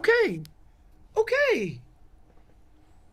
It's not Aaron Rodgers or Tom Brady or Patrick Mahomes or Josh Allen. So play to your strengths, and sometimes those strengths change from week to week. You got to be able to look. It's fluid. You got to be able to keep it moving. You know, and Tyvis will tell you, football is exciting when the coaches are making those adjustments and the players are on the same page. When you say, "Oh, we need to do this. I'm working on it. We're gonna get them next time." Yes. Football is so much fun when that happens. But when it don't, you got some stink eyes coming in on that sideline. Like, hey, what are we doing there? What was crazy was Atlanta made the pivot from pass to run once Patterson was hurt. Like, you would think that if a team was ever going to be hesitant to make that pivot, it would have been the Falcons in that situation. We just lost our run horse. We're going to have to stick with the pass. But no, They looked to run a lot to begin with, but they went even more heavy than but normal. when your horse is out, you dominating the line of scrimmage, you though. might pivot to the run or the pass, but they didn't do that. By the way, some news from the Browns, like who we know Kevin Stefanski is so obsessed with using 3 tight ends, and he's been using an offensive lineman as a 3rd tight end. Well, at least they won't have to do that anymore because they're signing Pharaoh Brown, who was on the Browns, I think, in 2019, if I remember correctly. He's from Cleveland. He went to Rush. So he's expected to sign with the Browns. He's there today. Hey, you can put 7 tight ends in the game. If you ain't gonna throw, if you ain't gonna run it, who cares? Man, We're tight end drunk. Tight end bring in Robert reverses. Smith. I hate the 3 tight ends. Unless I do too. We have a 1-2 running back combination too. Leroy Hoard comes at you, and then all of a sudden we pivot and we pitch the ball to Robert Smith. Robert, obviously the Browns didn't play to their strength. The Falcons pivoted in the 4th quarter, and the Browns couldn't stop it. What's your thumbnail assessment of what the hell's going on over there right now? Well, I agree with Leroy. You do kind of have to change, to the circumstances at hand. Like I said, Mike Tyson used to say, Elroy, everybody's got a plan until they get punched in the mouth, right? That was it. I love coming on these segments. I love coming on these segments and hearing Leroy talk, and then I hear somebody in the background like, but. And then Leroy he'd be like, hey, chalk that up. Yeah. And you just stop and you just say, forget it. That's the way he plays football, too. Just go ahead. That's right. Listen, Get your money off, dog. For 5 years, Leroy Robert told me to shut up every day. Leroy, Elroy, you are the Floyd Mayweather, Rocky Marciano of talking, unbeaten, untied. He's so good with it, too. No point even stepping in the damn ring. Hey, this is no lie. Once a day, Robert, we sat right next to each other. Once a day, Robert would look over and say, "Shh, Leroy, shh." I said, "Man, we've been doing this for 3 years. We know what's up." Leroy, shh. To give you all a little context, we did that hang on Sunday. Leroy joined us in the second quarter, and it went from a hang to the Leroy Hoard show. That's basically what happened. He dominated. Hey, it was cold too. I found myself in the chat eating wings. You know what's I had wing juice all over my face. Leroy started talking. I just put myself on mute and I just watched the game. Hey, I sure wish I had got my wings. Oh, you didn't get no They wings? said No, me delivered and them. Leroy, they got left out. Leroy, I'm with you, They man. gave us a ton of food too. How was the hang experience? It was the Leroy It was show. cool. It was cool. It was cool. Leroy. There was a couple of guys I hadn't seen in a while. You know, I hadn't seen John Abraham, and I played with Dre. So Right, you did. that was cool to catch up with him. John Abraham was in there talking all kind of. He had all the smoke on it. I said, I like this. This guy looked like He he must would've have tackled lost a lot somebody of weight today. because he didn't look like a defensive lineman anymore. Oh no, he's definitely a scat back now. Yeah. He was only about What's the when he point of played, he keeping was that only weight like when you retire? 240, Yeah, exactly. 250. Hey, Tyvis is right, man. You need to keep all that weight. Yeah, it's bad Let for your heart knees and relax stuff. a little bit. Robert, what's weird though, and you know this because you've stayed around the business long enough. I remember at ESPN, it was the small guys that got big and the big guys that got Yes. small. And now Absolutely. you guys are still look like you did when you played. But I remember you'd see some linemen come rolling in there. I remember Stink was like running marathons and like 210 pounds, Mark Schlereth. And, you know, he was a hog when he played. A lot of those big guys trim down after they're done. But y'all running backs need to have an intervention with Maurice Jones-Drew. He got the husky pants. He got the 40. Why you got to make fun of the fact? He got the 46. husky. Hey, you know he got tendencies. He always had the wide hips. When he played, we was like, ooh. Hey, believe it or not, everybody thought I was going to be that guy. Yeah. You was a candidate, Leroy. Everybody thought, when Leroy's done, woo. he goes, "Oh." Hey, did your thing, though, Louisiana big guy, dog. Louisiana guy, you know he knows how to eat. We all know he knows how to talk. But, Leroy can cook too. Leroy can kill that damn grill. So I've heard he's great on it. And I'm trying to come he's down done, there. he's I done, need he's that. done well to keep the weight off. I got plane ticket money, Leroy. Don't play with me, dog. I just listen. I come can on. get there. No, I just want to pull up. There's more of us Hey, up just here. let Let's get me everybody know. here for a tailgate party. I can't. The Browns played the Dolphins. Oh, you're right. You right? Yeah, you're right. You right? Yeah, that sounds like a great idea. You're right. Leroy, thanks for bringing the smoke today. We'll see you next week, man. Always great All right. stuff. All right. See you, Leroy. Always Later. strong. All right, Elroy. All righty. Robert, All right. before the Later, show, the Juice. temperature in here was about, 65 degrees. And about 10 minutes in, it was 85 degrees. Tyvis was wild. Leroy was wild Tyvis today. ramped up. Yeah, Leroy brought the smoke. I lost my cool. I shouldn't have Wait, did that. we're How many disgusting. how many bathroom breaks today? None yet. None. Yeah. Nobody getting up in the middle of the I segment. made sure I went before, so we good. So Robert, really, when you break it down, I mean, there was so much that was going on Sunday, and on Monday we always try to cut up blame pie and see who has the biggest slice. For your money, who gets the biggest piece of that blame pie for what we saw Sunday? Oh, I mean, I look at this and I say, lean on the run, right? Like, to me, that's kind of where the bread is buttered. You got Nick Chubb, you got Kareem Hunt in the backfield, and I'm sure that's going to be the recipe this week, just because the way that the Chargers have done with their run defense. But you got to be able to do that. But you can go all the way back to the first quarter. Not converting a fourth down early in the game. Not kicking a field goal there. So many decisions throughout the course of the game can have an impact at the end of the game. So it's never one thing, man. We always like to do that. We always try and look at the big plays, and of course we remember what happens at the end of games, not so much at the beginning of games. But the play with the Zacchaeus late, pass breakdown, coverage breakdown, and then you get the face mask on that one, puts them in position, ultimately to kick the winning field goal there. You can look at that one play, but there are a lot of things throughout the course of the game that can end up making a difference. I don't want to put words in your mouth, but you're talking about decisions. It sounds to me like you're saying, well, all of that trickles uphill to the head coach. Well, ultimately, I think he would say the same thing. Coach Stefanski's got big shoulders; he can take it.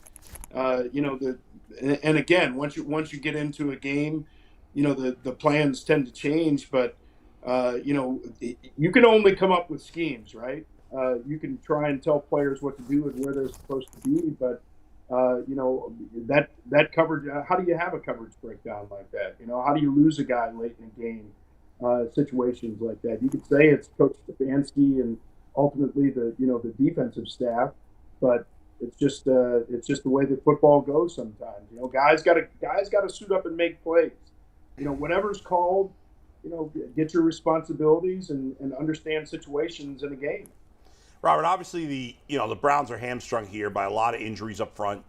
They had no veterans in the front last week. It showed. Tyvis was going crazy about it, deservedly so, because nobody said, when they were running play after play after play, nobody stepped up. But going forward, like last week, it's almost, we reacted as if the Browns were a 15-point favorite. They were a 1-point favorite in Atlanta. Same thing this week. The Chargers are favored. They deserve to be, even in Cleveland, but they're only a 3-point favorite. If the Browns win this game, it's not crazy.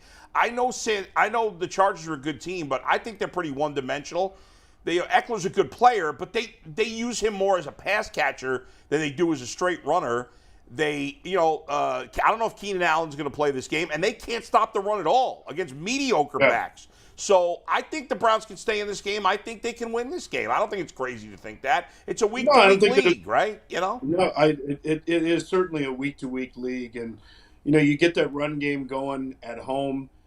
Play, keep away.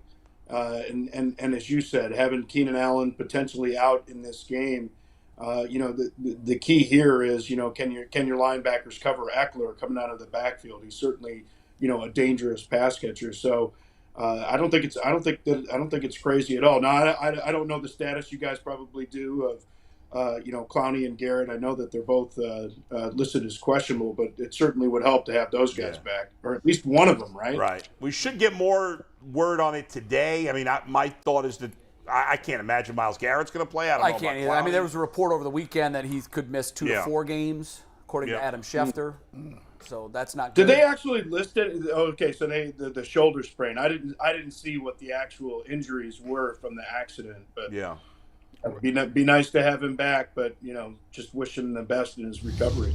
Robert, let me shift to the Buckeyes. Who would have won the fight, Ryan Day or Greg Schiano? My money would have been on Schiano. I don't know about you, but that's just my initial take, man. He's got that kind of mean to him. I think even if Ryan Day landed a couple blows, he's the kind of guy that he's definitely not stopping, right? Yeah, I would have paid to see it. I don't think they should have done the fake punt, honestly. No. But that was a cheap. But you can't hit the cheap. Wait, that's shot. not what happened. No, they didn't call it. But it seems like that's a play, though. It seems like that's a play where they tell the punter. Yes, if you have room and you know you can make it, go. But don't you say to the punter when you win it by 50? It's not the NFL. I mean, look, it's like the base runner that steals the base. The Rutgers player's still out of line. You don't hit a guy like that. There's no reason for that. But that's just how I thought of it. No, there's no reason for it, but here's the thing. I think you're right. That's where the special teams coach has to say, look, normally we would say do that, but, you don't want to even show something like that against Rutgers, right? What's the point of doing something like that in the game? But I don't think that was, the coaching staff saying before the play, hey, if it's open, take it. It's them failing to say, if it's open, don't take it. Robert, I'll tell you what. I look at it like this, man. I'm a little old school myself. Y'all play baseball. Y'all baseball pitchers do worse for less. I don't. You flip a bat, they put one between your shoulder blades at 100 miles an hour. Listen, the kicker. That's bogus. Hey, the kicker, he had to know he was gonna get that work. He's like, I done ran out of it. So halfway in his run, he's probably thinking, yeah, we is up 50. I might want to hit that slide. Yeah. I'm going to hit that slide. Well, I don't think it ever came into his mind. Like, so to Tyvis's point, I'm sure the special teams coaches, if you see a look that you have an opening and you know you can get to the stick, do it. But understand this. Don't come back on this sideline if you don't get there. So you got to be 1,000% sure. Right. Now, the second part of that coaching trick is use it judiciously. Yeah. If it's 50 to nothing, They punt the ball. But this is the thing. How many Kids from Australia, How right? many opportunities does a punter get to do it But in you know the what? game? He probably did exactly what the coach told him. Exactly. That's what I'm And saying. on the other side of the lines, he's saying, if somebody run a fake punt on you, let's get this right. I want you to put him in. 15. He better be. He put him in the third row. Take the 15. And you better Like, not I get don't caught care. either, Hey, 'cause you I be out don't of care. game. Yep. I don't care if he's out of bounds. You make his butt pay for that. Right? Yeah. Like, that's definitely what you have to say on the other side. And you know, when you coach a team that's that good, now typically you're not punting much when you're up 40. Yes. You're not. Right.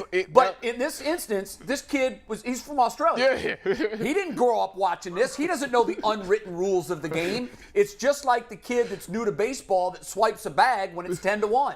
And the whole dugout, his own dugout, is looking out at him saying, "What the hell are you doing? You're going to get somebody hurt in the batter's box." But that's exactly why it's on the coaching staff, right? Yes, We're talking I about agree. things being on, ultimately, it's on the head coach. Ultimately, it's on Ryan Day and the special teams coach, right? And Yes. I think that's what got Greg Schiano angry. You know, to what degree is that justified? I don't Robert, know. let me ask you this. Should Schiano have known? I mean, he's got to know Ryan Day didn't call that. He's got to understand the kid took it upon himself. What is he doing running all the way across the field? Usually bad things happen when you do that. Yeah, I mean, there's no question about it. But, you know, I mean, it's what we've been saying, though. He should know. Ryan Day should know. Because ultimately it's the head coach, right? It's the head coach telling the special teams coach. And clearly the special teams coach didn't say it to the punter that you're not supposed to take off in this situation, in this game, with this score. You just don't do it. But at the same, by the same token, like, he went, and I don't think it's ever justified hitting the guy out of bounds, especially when it's a punter. Because you want to do it against a real football player. Yes, exactly. But you always have this defense. Stop it. Like, if you don't like it, in the stop NFL, I agree with that. It's I don't know. I think it's college. But stop it. High school will be even worse. But Robert, last week we were asking. It's a little bit different. It's a little bit different if you're talking about regular offense, right? Right. Like, sure. If you're just running your regular offense, right, and you score a rushing touchdown, for example, late, like, what am I supposed to do? I'm supposed to take a knee. Exactly. Agreed. By the way, last week we were joking about me and McNuggets playing tailback and the Buckeyes would still win, and Jay was panicking about it because he's very superstitious. And in the beginning of the game, Jay was like, "This doesn't look like you guys can play running back." And by the end of the game, we could have played running back, Jay. You probably could have, and you would have won. Well, it's not can you play the position, can you take a snap? It's how long until you bust an Achilles tendon. Oh, I'd be out on the first play. Else, right? I'd be out on the first play. How many does McNuggets get? I got a couple. You get a couple plays? I got a couple plays. At least I got some size, McNuggets. You got nothing. On the first play, as soon as he take off. Ooh. Yeah. Coach, come get me. Flatboard. I can't laugh. The same thing would happen to me. There's no question about it. I've had some have some friends that have torn Achilles tendons, and I've taken way too much pleasure in it. So it's just a matter of time. It's a matter of time. I've done it. I've torn my Achilles. Well, there's one great difference, though, Robert. Once upon a time, you were a great player. Exactly. Well, Robert, elite athletes. Once upon a very I was an adequate high school baseball player. Robert, is Peyton Thorne from Michigan State got what it takes to beat the Buckeyes? I mean, the secondary is a little suspect at this moment. Stop it. Man, this is a Michigan State situation. What is it? 3 straight losses now? I mean, they got some problems. And they got boat raced by Minnesota. Yeah. They got Washington and Minnesota back to back. Well, Robert, Minnesota did look like the real deal, but then Minnesota went out last week and laid an egg. Yeah, exactly. So, but Michigan State's got some real problems. But well, they did beat Akron. But the same things keep. It seems like the same things keep happening with Ohio State. Man, you never want to pick on college kids, but Denzel Burke has got some real issues tracking the ball. Boy, doesn't he! Even if he's in the right place, don't get me started. He just seems lost. I don't know, Tyvis, you're the defensive guy. Man. Don't get me. I don't even want to go he's there. done with Denzel. I don't want to. We got a text from him before the game about him changing his number again, and he's like, "I'm done with dude. I'm done with him." He does look like he does not belong. Robert, one thing before we let you go. Here's my concern for the Buckeyes. They're playing, and I know that you play the schedule that you have. And Notre Dame did give them a game into the fourth quarter. But I have a real concern with this team because they've been in one blowout after another after another. They haven't been tested. And down the road, Penn State and Michigan are going to test them. I'm concerned that they're playing all of these easy teams. And are they going to be ready when they find out that they're going toe-to-toe with somebody for 4 quarters? Well, they better be ready. And again, that's on the coaching staff, right? The best players that you're going to face until that time, players in practice. And, a lot of times teams don't want to do that, but you got to have good on good.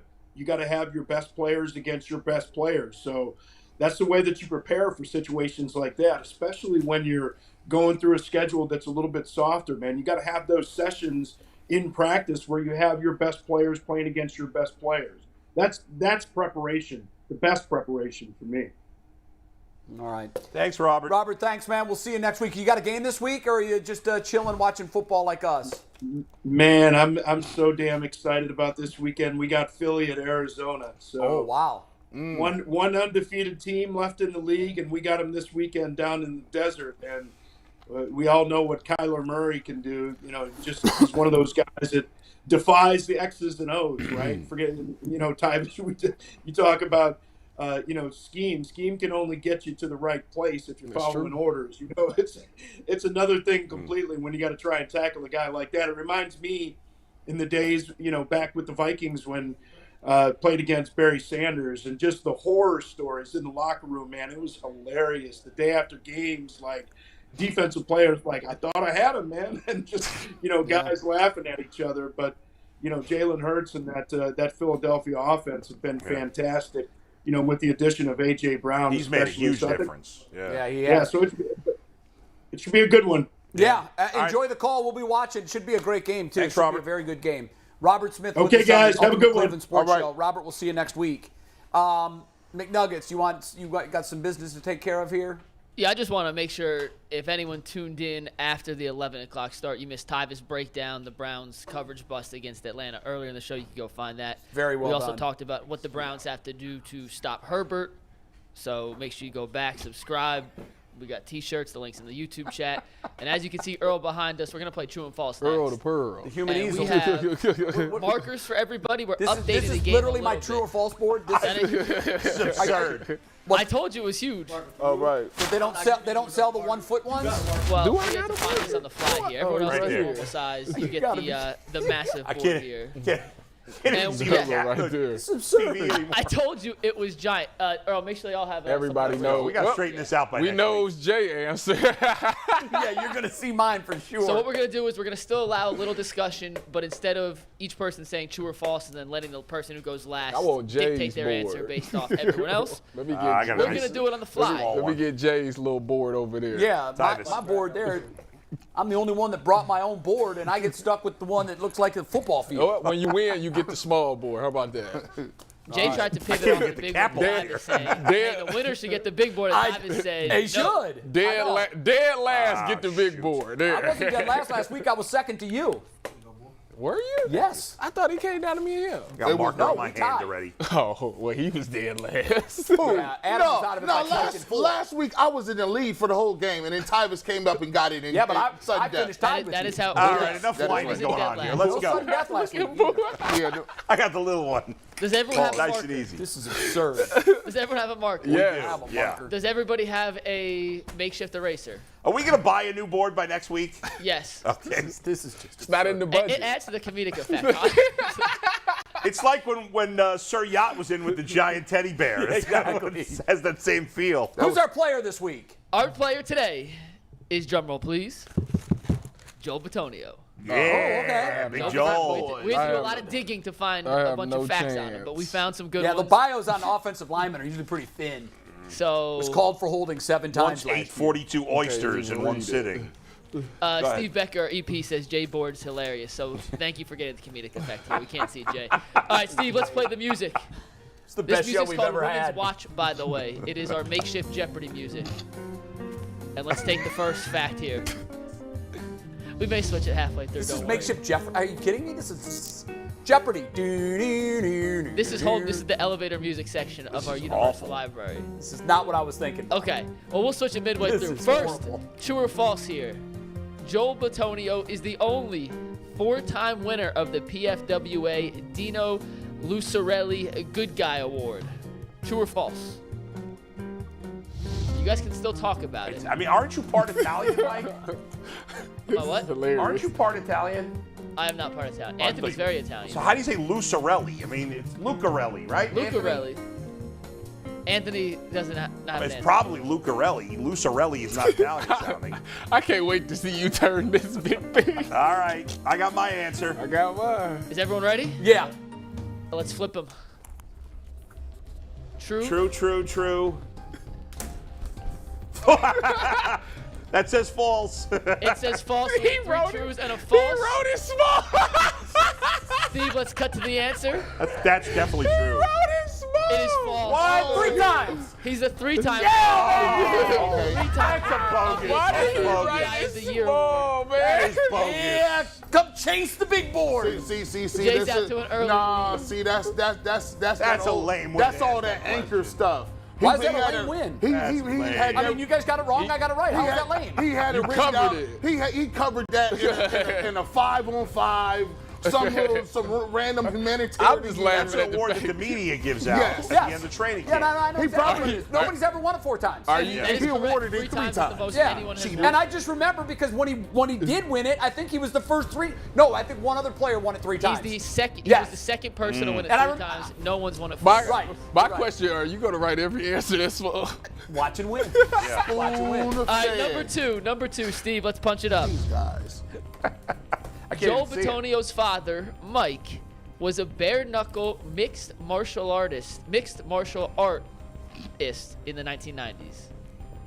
AKA he fought bare knuckle brawls and got paid for it. True or false? I don't know. He might. I don't know either, man. He was, I mean, come on. He was knocking fools out in the 90s. I don't know about that. I don't know. I mean, Mike Tyson was back in the 90s. It seems like Joel Bitonio's so big. His dad. Mixed makes martial sense. arts wasn't even that big that time. Are we ready? Yeah. No, Another answer? Let's no, flip. no. Wait a second.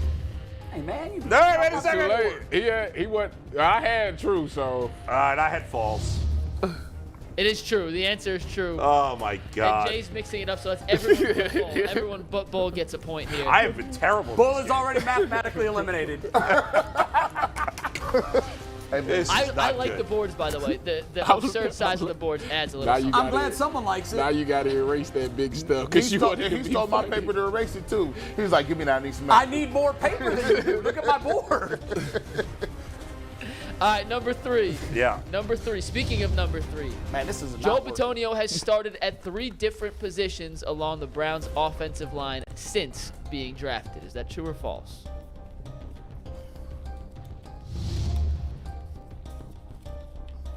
Hey, come on, bro. Stop playing with me. All cracked I'm up. gonna say stop playing with me too. Stop playing with me. I'm gonna say that. I would say stop playing with me too. I hope. right. I hope I'm right. I'm creeping up in this. Has everybody written their answer? Jay got a. He Jay's got, it behind takes his a wall. while. I know he started at 2. I can't remember if he started at 3. I'm saying false. Let's flip. Jay says False. He said. Jay says true. Tyvis is false. The answer? It is false. Yes. I'm about to say he ain't play no center. I thought He has only started. Yeah, I'm right Left back. tackle. Way to tie it up, Jay. I'm right back tackle up. left on guard. I thought he played center. Nah, I didn't think he Left played tackle. no I remember when he center. played left tackle. Now I remember last year he had Austin to play Corbett. What's Austin that? Corbett Last played year he had to center. play tackle. Austin Corbett played center. He played center. Try to trick me. All right, I got two. Austin Corbett's also the third highest rated I PFF think us three offensive is lineman this is year. time. Who is? Corbett. Sure, because we gave up on him. Yeah. He'll Just probably don't he'll be number 1 next year. Wyatt Teller's number 2 for the record. And doesn't Corbett have a Super Bowl ring? Yes, he played for the He's going on to play for the Rams and the Chiefs. Guard's not a problem for the Browns, though. No, it's not. All right, let's But he take was- the next one he here. was True over or his skis false? here. Joe Bitonio is currently the longest tenured member of the Cleveland Browns. Hold on. I'm trying to hold on. Let me stop. I'm not gonna rush to judgment on this thing. Cause it sounds. I mean, hold on. Hold on now. When you say member, are you talking just player? Yeah, player, not front office. Yeah. Player, yeah. Hold on. Give me a second. Hold on. Let me go through this Rolodex. Do you guys hear the dramatic music playing now? Yeah, it's better.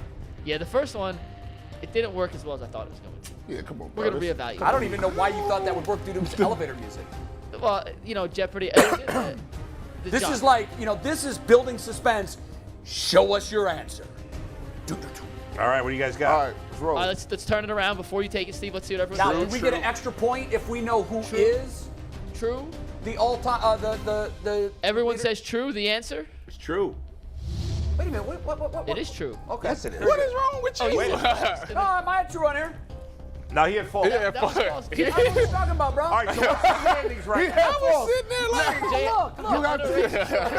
oh, you done dropped it. No, check it out. He rolled You can false. see that I had true. It was false. Rewind that tape. Look at him. Reset Who that. did you think it was? I thought it was the long snapper.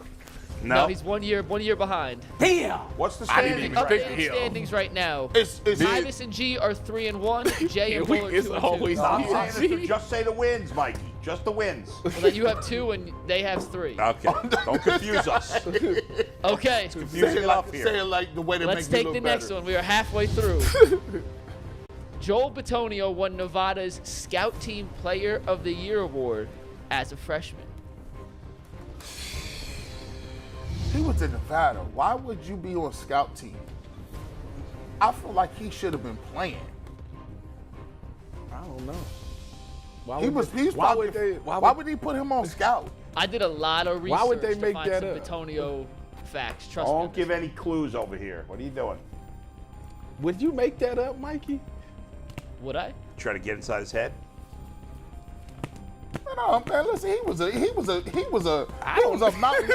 was a Mountain West All-American. Here we gonna do. You gonna play me? Well, not as a freshman. But you can't say that. No, You trying to sway me? Tyvis, are you ready? We waiting on G. All right. G, Okay. you ready? Let's roll. Let's turn the boards. We have a False across the board. False across the board. Let's take it, Steve. It was Oh! It was true. That was He my shot. redshirted I as a should've true just- I freshman. I thought, you know what's sad is I really thought about. Yeah. I was like, why would he make that up though? Like, We all got suckered. how is he on scout team? I don't know. That coach should have been Nevada fired. don't know what the hell they're doing over there. Hell, Michael Jordan got cut from his freshman team. That just goes to show you. Yeah. All right, Dummies. Or let's as a take sophomore, question he got number That was 5. my chance, man. Joel Bitonio ran a sub 5-second 40-yard dash at the NFL Combine. I have no idea. I have really no idea. While you guys think, I want to read you the results of our pre-true and false fan poll. We asked, who do we think would win? G. Bush, you were the fan favorite at 34%. Jay Bush can win every fan vote. Tyvis Come on. came in second, then Jay, then Bull. Wait a minute. Before this question, When we first started this segment, you guys accused me of cheating. I was so good, and I've gone Can down I- the crapper. can I ask- Dude, that last can one I was ask bad. a question before we reveal this? You can ask, I may not answer. What round did he get drafted in? No, you can't Erroneous. answer that. I'm not answering. Erroneous.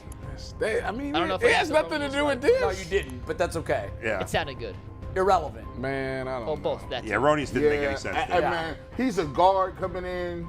I don't know very many guards that run below a 5. I think he looks like a 5'1", 2 He guy. probably is. 5'1", 2. All right. Let's I got flip it. false. I got false. I got true. So 1 true, 3 falses. Yeah. So Tyvis can Tyvis is right. He's going to take it I here. ain't. take the lead. Let's see it. I ain't. He ran a 4. Oh my God! 4.99. Yes! Tyvis up 1 now. Dang. Tyvis up 1. Oh my goodness! Woo, that would have my stomach, 4-3-2-2, right? Woo! 4-3-2-2 heading into My the final two my questions. stomach. Two My final two stomach was questions. in Boy, you can knots. still tie it. You can still can. tie it. I'm at a huge disadvantage here. I got the freaking. What does that have to do with true or It false? takes a lot of work to Distraction. It's a It's a big distraction. distraction. Jay's mentally strained. I understand. I'm Okay, let's mentally take the next one here, taxed. Steve. Question number 7. Joe Batonio's favorite athlete as a child was Allen Iverson. I don't know. Oh my gosh.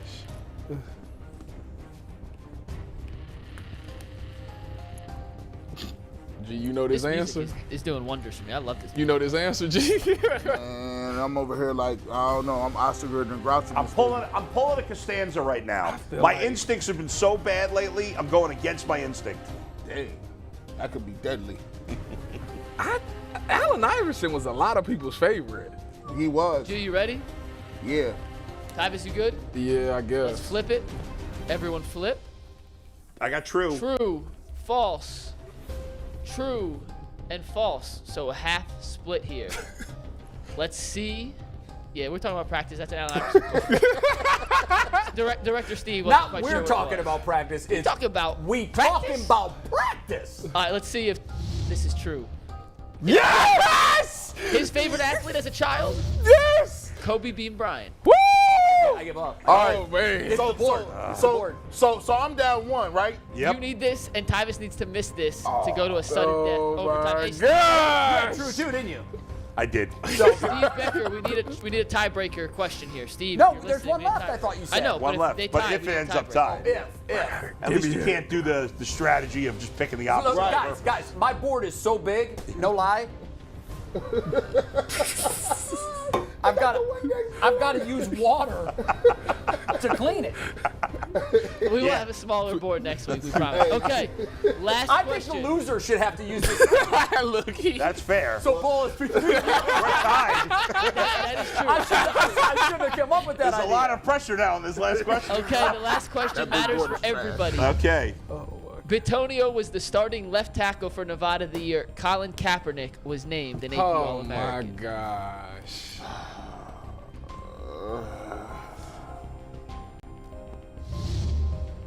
Antonio been in the game 10 years. Oh my goodness. So I don't know. I don't know. I wish I just knew so I could have. I would be the 4-time champion, and G go get it, man. G go get it. I don't know. Well, if you guys have the same answer, you I win. hope we do. Is everybody ready? I'm ready. Before G and Tyvis, you hold yours. I got this one. I Jay got this one. And Bull. True. Let's see. True. Jay. No, I'll be the last to flip it. No, he said No, I want they you to making go us first to like- determine last place. Then we'll get the winner. Oh, this is determined last place. This is you versus Oh. Bull. You versus Bull, real quick. Oh, well, hold on. I got to change my answer. No. Get outta here. Jay said true too. I did. Okay, so now Tyvis and G, let's see what you got. Oh, different answers. And let's see. Oh my goodness. So we have a Let's winner. see. We have a winner. We have. Take it, Steve. I can't hold it anymore. We have a tie. Yeah! He comes back down the Kaepernick was an All-American 2010, the year Batonio was a And we're redshirt. tied too.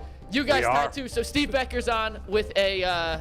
He's in with a tiebreaker Let's question. go. We're gonna take 60 seconds with Karis LeVert. When we come back, we'll have a break the tiebreaker tie. question. Oh, he's got to. Oh, he got to come up with research. it. So let's take the package here, Steve, and we come back with a tiebreaker. On He Joel said, "I Batonio. put true Tiebreaker too." should be not a true or false, right? It should just be something that can be multiple. Yes, we will have a question to determine. So we that. all keep going. But right That now, boy. let's listen to Karis LeVert. 60 seconds. Let's take the package.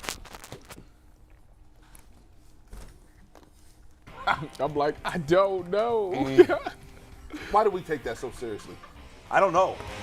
We're just guessing on both of these. I don't know why. Back at Cavs Media Day for another 60 I gotta seconds, watch this this. time with Karis LeVert. Karis, how you doing today? Great, man. Thanks for having me, bro. Karis, favorite sheet meal? Bro, he called you bro. Chocolate chip cookies or Wait, pancakes. it's the best one yet. Or I could go on and on. Chocolate chip pancakes? I'm not really a chocolate chip pancake fan. I don't like how the chocolate chips mix with the syrup. Agreed. But Facts. chocolate chip cookies and pancakes, like, By yeah, themselves? Yeah. That's it. Toughest arena to play in the NBA? I don't know if any of them are tough to play in. My Or favorite, toughest crowd, then, to play against? The Warriors fans are pretty rowdy.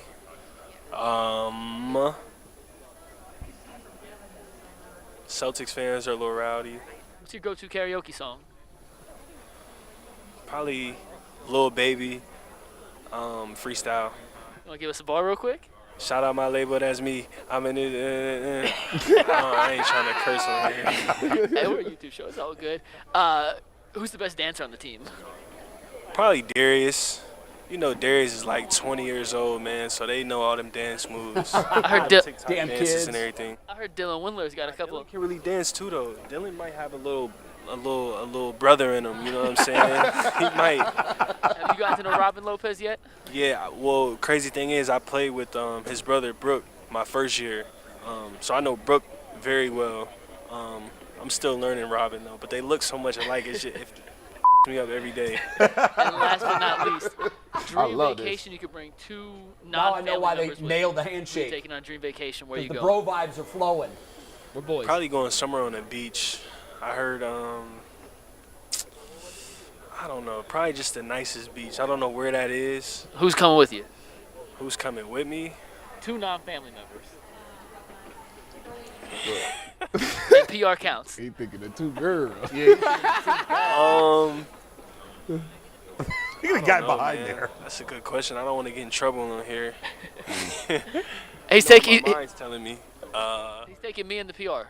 Right? You in the PR. That's it. Me and Karis are next vacation. Karis, thank you so much. That's 60 seconds with. Whoa! Nailed it. Totally nailed the handshake. We Wow. did. Finally got one. He was gonna name 2 Instagram models. He was just like, He was like, I like he that was Mikey definitely going to. I like that Mikey's hip enough to know to ask him about the bars. Can you give us some bars? Yeah, Like, exactly. I would have never known to say bars. How would I have known that?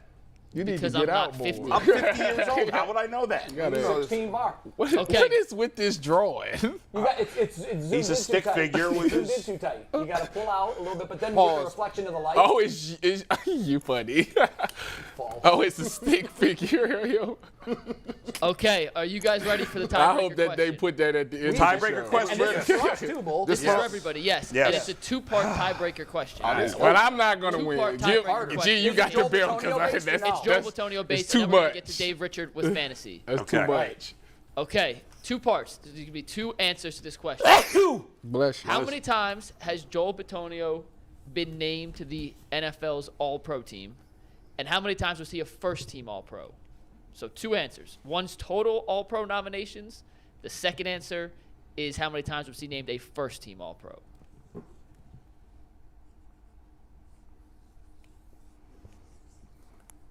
I have no idea. I have no idea. Okay. hold on. What if you get one right and the other one's not right? Well, then if G I gets need my 0 right, napkin. then you win. Oh. The two is in case there's a secondary But tie. we could have a tie even after this. It's true. Possible. I think the tiebreaker is guess his weight, and the closest one to his weight wins. We could do that as the next. G should know double-double this tiebreaker. though. G's a line, he's a D lion, so he should kind of know. He's like, writing like a book over All right, here we go. You ready? Everyone's turning around. I got 2-1. I got 3-1. 3-1. I originally had 2-0. and I What is changed with it y'all? Why Did you everybody? guys both do 3-1? I Yeah, did we 3 and did. 1. Both We did 2 and 1. The answer, Bull, you did 2-1. You said. Yeah. The correct answer is 4-1. Oh. I'm We closer. We all. But I'm not in last. No, All right, I get the big board I'm next going week. to grant the last place Why you award do to that? Bull. Okay. Woo. We're gonna guess though. rid of that. I like that. Guess Joel Batonio's listed playing weight. Whoever's closer wins. Oh G my versus Tyvis. goodness! I don't know, man. Well, nobody knows. Nobody knows. It's a guess. I have a guess. You guys can't. Don't guess. There's no way it's accurate, by the way. They always under. Yeah, but what they're listed at, I mean, that's fair to go with This that. is according to Browns.com. This is his official team bio. What is Joel Batonio listed at weight-wise? I don't like that. I don't like that. I've been getting everything wrong, so if I think you're wrong, you're probably All right. Let's see it. I think Tyvis is too low. Oh, G, 317. Ooh, that's And close. what's Tyvis? 308. They might be right in the middle. I was going to And say we have a winner. 313. It's G. The People's Champ is once again the People's Champ. He is listed at 320. 3 pounds On the off. dot. I don't know. Hey, you know what? Hey, big fella can recognize big fella. Hey, first and foremost, man, I want to just thank God for this victory. I also want to thank my mom, That was my too mom, much. Dorothy Bush and Ronald Bush. I want to thank my beautiful wife for holding me down all these years and buying me a car.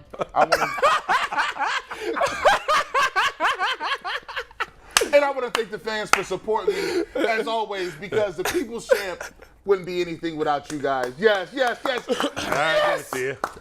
So now Nice you've job. won twice. You've won twice. I won 3 times. You won 3 times? You won 3. Okay. I've won the first. I won only the won first one. time, and I've been a disaster since. Yeah. All right.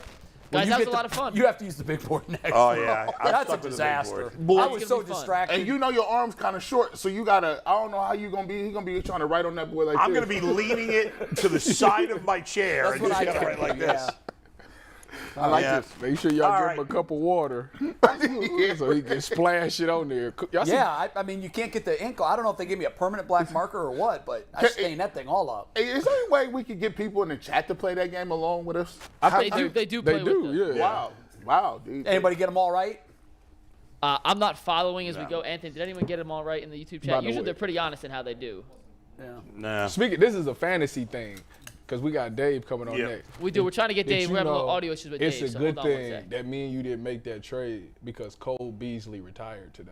Yeah, He I didn't did care about retire? Cole. I didn't care about Colby. He was just a throw-in. He retired. Yeah.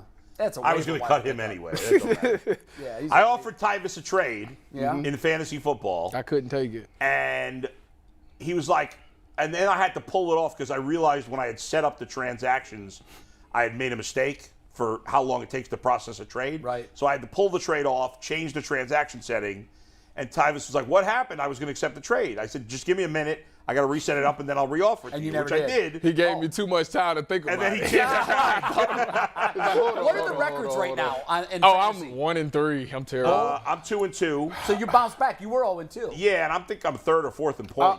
I'm 3-1 right now. He took his first loss. I took Who my you first, lose to? Leroy, man. He came out there. Ah, you were supposed to beat him. I hate I you. mean, Jason's 4-0. Jason ain't gonna lose. Wow, Ja- 4-0. He He should have got lost Lamar- this week to Mikey. He got should've lost Lamar this week. and He should've lost that week. Josh Allen. It's Yeah. hard to beat that. And Lamar had a bad game this week. And I he know- yeah. still won, but he beat Mikey by 1 point. What's Brad? Surprisingly lost. decent. He might be 3-1. I think- I ain't Yeah, gonna I'll take a win, look. I got so the standings. My team is Is not this the first good. time you've done it, Ty? No, No, you've this done is it my before. second year doing Yeah. it. Listen, I feel like I got so much money invested. I feel like I done invested with Bernie Madoff right now. To be I'm over honest, here. to All right, be honest, like, I don't need even to win care. this game. I don't even care. that much. Here are the standings as of now. Jason in first place, he's 4-0. Garrett in second place at 3-1. There's 5 teams tied at 2-2. Buckeye Destroyer, which is Leroy. Yeah. He's Oh, I'm technically dead in third last, place. I'm in fourth. The tiebreakers Oh, are the no. points. Mikey's Earl's in in fifth. Tim is sixth. Brad is in seventh at 2-2. It's on the thing. Then Anthony's in eighth. Oh, yeah, there we go. Anthony in eighth. By the way, Anthony, you got more points than Brad. Brad actually got the least amount of points except for Mikey McNuggets. He's in dead last. 1-3 with the lowest point total. That's not But good. G actually has more points, significantly more points than Jason. 50 more. 40 more. I G got team, nice. I got tripped up. Deontay Johnson is I got to ask him when could we sit him with this Pittsburgh Steelers passing game? Yeah, it's I been a just don't mess. feel comfortable. You should have never drafted a Steelers wide receiver. It's crazy. It's crazy. It's like drafting a Browns wide receiver, not naming Dude, him I Amari mean, Cooper. I've had my 2 best running backs are out. Javonte Williams out for the year, and DeAndre that's Swift's been out for a few weeks. I was going to ask you. I had Jamal Williams. I don't have Melvin Gordon. But anyway, do we have Dave? He can't hear us. We can hear him. He can't hear us. So that would be It's all right, because I could write the questions down for him on the big board D-Hop come They back can in see that 2 in weeks space. and it's on. from the space station. Yeah, right. Once Exactly. D-Hop come back, it's on. Well, if I can give you some advice. If Melvin Gordon happens to be a free agent in your league, which he's probably not because he was splitting carries, his stock is way up because Javonte Williams is out for the year. He tore his ACL. He's done for the year. Mike Boone, I'll say maybe a good guy to pick up this week because he might split carries with Melvin Gordon. What about Kenny Pickett? I mean, I don't know why you'd play. You're not going to play Kenny Pickett. I know we This start is a this even in a 2-quarterback league. I think Dave would advise you. All right, not guys, to we start got taking. Dave. I think we figured out the issues. Dave, can you hear us now? I got you. Ooh. Do you hear me? Perfect. We can hear you. Yeah, it's a little hard, but we can hear you. I like the background there. Nice. Look at the Cowboys signed helmet. I mean, those are like two hateable teams, though, Dave, between Miami and the Cowboys. I'm not even a Cowboys fan.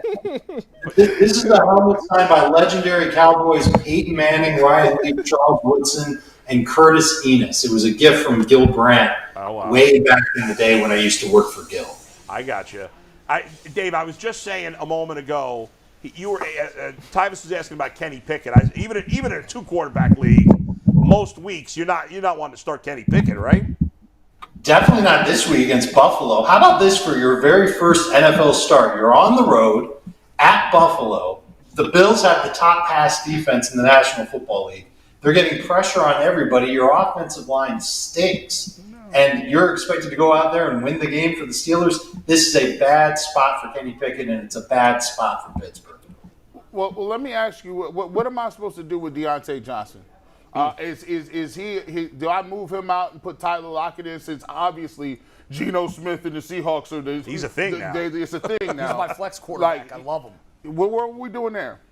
We're starting Tyler Lockett over Deontay Johnson, and the problem with Deontay Johnson is that Kenny Pickett's his quarterback, and the matchup against Buffalo is dangerous. I'm going to recommend him as a sit to everybody this week, and I'm going to do the same thing with Najee Harris. I'm going to do the same thing with Pat Freiermuth. There isn't a Pittsburgh Steelers player that I'm going to feel good about starting this week. There will be matchups down the line that I think will be pretty good, but I wouldn't expect any of those matchups relatively soon to be great for the Steelers. Kenny Pickett's got a long way to go to show that those guys can be trusted in fantasy. Dave, let's talk about the Broncos running back situation. Javonte Williams is out for the year with torn ACL. Obviously, Melvin Gordon in most leagues is already rostered, if not every league. Yeah. He's going to go up, but is he going to be the bell cow, or is Mike Boone, or I know they just picked up Latavius Murray. Are those guys in the mix worthy of picking up or no? Gordon might be the quote-unquote bell cow this week, but this is a team. They had Javonte Williams, and they were splitting work with him, with Melvin Gordon. They clearly like to use multiple running backs. And Gordon is 29 years old. He really hasn't flashed a lot of speed, but he's flashed butterfingers. He's had 4 fumbles through the first 4 games of the year. He's lost 2 of them. Wow. It's hard to trust these guys in fantasy. And they're going up against Indianapolis. The best part of that whole Colts team right now is their run defense, even without Shaquille Leonard on the field. So I wouldn't feel really good about any Broncos running backs. And if you spend a ton of fab on Melvin, not on Melvin, he was gone, but on Mike Boone or on Latavius Murray, my apologies. You probably spent too much. They are not going to be assets in fantasy.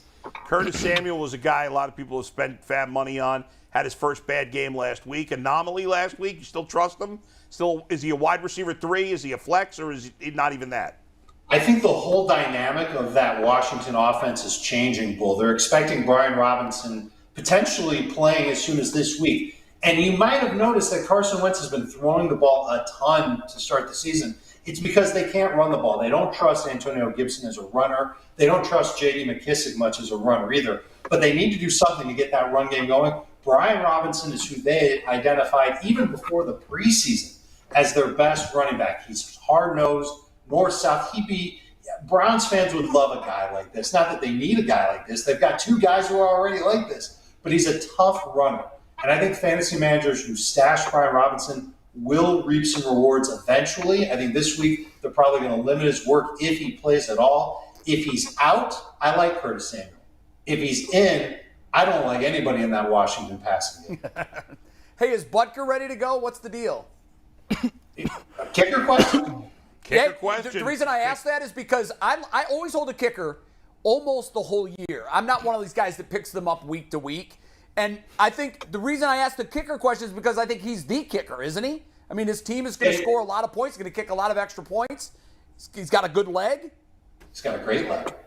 Jay, I'm not sure. I think that's one that you'll have to wait on the Chiefs a little later on in the week. They've been doing that whole waiver wire game with kickers. They had Matt Amendola. They got rid of him. They got another Matt last week, and they used him. Once Butker's back, you're right. There's no doubt he's one of the best kickers in fantasy football. It's just a matter of when that happens. Yeah. Dave, I'm curious. Guys like, Jeff Wilson's played well without Elijah Mitchell there. Obviously, Jamal Williams, a veteran back, has played very well without DeAndre Swift. How much of a role will those guys have when they come back? Swift's been very injury prone. He might be, he was kind of splitting with Jamal to some degree anyway. What kind of role do you expect for those guys once the starters come back? So you asked about Jamal Williams, and the other running back you asked about? Jeff Wilson with the Niners. Okay. Yeah. I think we can wait a long time on Elijah Mitchell coming back in San Francisco. So as long as Jeff Wilson is healthy, and that's been an issue for him, he's going to get you 15 touches a week in a scheme that is favorable for running backs. So I don't mind using him, especially this week against Carolina. Yeah, Jeff Wilson's a must start. And Jamal Williams is too. And even when DeAndre Swift comes back, I'm not going to say, Bull, that it's going to be an exact 50-50 split. It's probably going to be in the neighborhood of 60-40. But the Lions have played more snaps inside the 10-yard line on offense than any other team in the NFL, and they are tied with the Chiefs for the most touchdowns. And Jamal Williams is a huge part of it. Their offensive line is a huge part of it. They've got a great line, and they work behind it really, really well. It's a good offense, and it's great for fantasy because their defense is terrible. So I think you're going to continue to see Lions players put up a lot of numbers, including this week against New England. Before we go to the fan questions, last one. Jamison Williams, speaking of the Lions, when is it, if you're in a league that doesn't have an IR spot or something like that, when do you start thinking about picking him up? Way too early? I think you're several weeks away. Now, they could activate him at any time, but we talked to Amon-Ra St. Brown 2 weeks ago on our fantasy football show on CBS Sports, and he told us that Jamison hadn't even begun practicing yet. So I think it's going to be a while. If you can't use an IR spot on him, I think you let him sit on waivers. You might be a month before you even think about picking him up. Okay. Nuggets, you got the questions? Yeah, we got 3 questions from the internet, Dave, and whenever we ask the internet for questions, it's brought to you by PCC Airfoils. Looking for a job with career advancement and great benefits, PCC Airfoils is a leading manufacturer in Northeast Ohio. All locations of PCC Airfoils in Eastlake, Mentor, Wycliffe, and Minerva are hiring for all positions starting at $18 and up, plus full benefit packages, paid time off, and a signing bonus apply. Online at precast.com/careers to learn more. All right, we got 3 for you, Dave. First and foremost, Matt Stafford or Trevor Lawrence this week? It's Lawrence, and it's Lawrence by a mile. Next, should I start Chris not I, but this from Strong Clee fan. Should I start Chris Olave? I mean, are you starting him over Cooper Kupp? I think that's kind of dumb. But if you're starting him, just starting him in general seems to be a good idea. He's identified as 2 defenses that are perfect for the and the Seahawks defense is one of them. I think Chris Olave is one. And last but not least, who has more trade value right now, DJ Moore or Kyle Pitts? Yeah, the lesser of 2 evils there, Mike. I think Kyle Pitts probably has a little bit more trade value because he's a tight end. And because most leagues you have to start a tight end. It's just one of those things in fantasy. And because of that, because of his upside, fantasy managers who are kind of streaming the position, they're picking a different guy each week, they'd love to get Pitts on the cheap, plunk him into their lineup, and cross their fingers that he starts to get more targets from Marcus Mariota. Dave, what's with all the rings behind you, by the way? We got to know about that before you go. They're all Chicago Bulls, Chicago White Sox, or University of Miami rings. In other words, rings that people in Cleveland would probably melt down and turn into like a license plate holder or something. Yeah, I think so. Man, You guys won't appreciate these rings, but I definitely. No, that's true. They'd want to melt them down. You're right. Thanks, Dave. We'll talk to you next week. No, You got it, guys. Good luck in your leagues. And Mikey, 1-3 and 10th? Seriously? I have Kyle Pitts and not DJ Moore, but Kyle Pitts and Jonathan Taylor have done nothing in 3 weeks. It's been tough. I tried warning you on Jonathan Taylor. I told you. I had to take him, but he's been What were you telling me? You didn't tell me, Jay. No, I did. would've I liked asked him you. more. The very first question I ever asked you is, I said, right. every year there's this overwhelming you're right. number You're 1 absolutely pick, right. and he never pans out 2 years in a row. And I said, Taylor's not going to do it again. It's still early, but right now you look right. No doubt. Yeah, you're Dave, right, Jay. thanks. We'll see you next Wednesday for Dave. Waiver Thanks, Wire Wednesday. Oh, You got I'm it. always afraid of those guys. The guys that, because I've been burned many times. I've had the number 1 pick. And I although take these Cooper guys, Kupp was actually the best fantasy player, and he's backed it up so far this year. that's the guy that I recommend. That's because Matt Stafford sees nobody else but him. Oh, I got him. Well, Allen hey, Robinson it is crazy. shot. Allen Robinson can't get open. for whatever reason, he's a producer. And I Correct. I ain't mad I at took it. him in the first round. You I smart. like wide receivers. I think it's very difficult for running backs to produce like that Yeah. every single year. And it's tough. the scoring in this league is a little different. I think it's a half point for PPR, right? Not to full. No, full points So, for PPR. because these scores, some of my other leagues, the scores are ridiculous. They're like, cats is getting. What do you get for quarterback touchdown passes? 4, I believe. It's 6. It's 6. That's why. Yeah. It's 6 everywhere. Yeah. I'm in a super flex league, and it's 4 as well. Yeah. And I think the mistake a lot of folks made, this is the first year we've done it, I think the mistake a lot of folks made was automatically going with that quarterback as your Right, which is what Jason did, but he got it right because it's been Lamar and Josh Allen. and I've been lucky too. I got it right also. If you get, Who you got? So now listen, I initially took Dak. He happy. No, listen, I initially took Dak as my second quarterback, and I thought, you know what, that's going to be okay because I got Mahomes number 1. So I have Patrick Mahomes and Dak. When Dak went out, Geno was available in my league, and I said, I got a feeling that Geno's going to put up numbers. Man, he's played well. Man, he is real. I'm in first So place. you and that's dropped why. Dak for Geno. And their defense. No, I kept Dak. I kept Dak. I just- dropped another wide receiver Right. because I'm not ready to give up on Dak. I There blew might be it. times where Dak is a better play than Geno or whatever. So I'm keeping Yeah. all 3 for now. I went out on a limb and I said, let me get Jalen Hurts. And Yeah, he's been phenomenal. proved dividends. Yeah, that's a good. He has pick. been phenomenal. I got him in Really good Mahomes. pick. So hopefully they work with me down the stretch. I think Jalen is not going to be able to keep this up.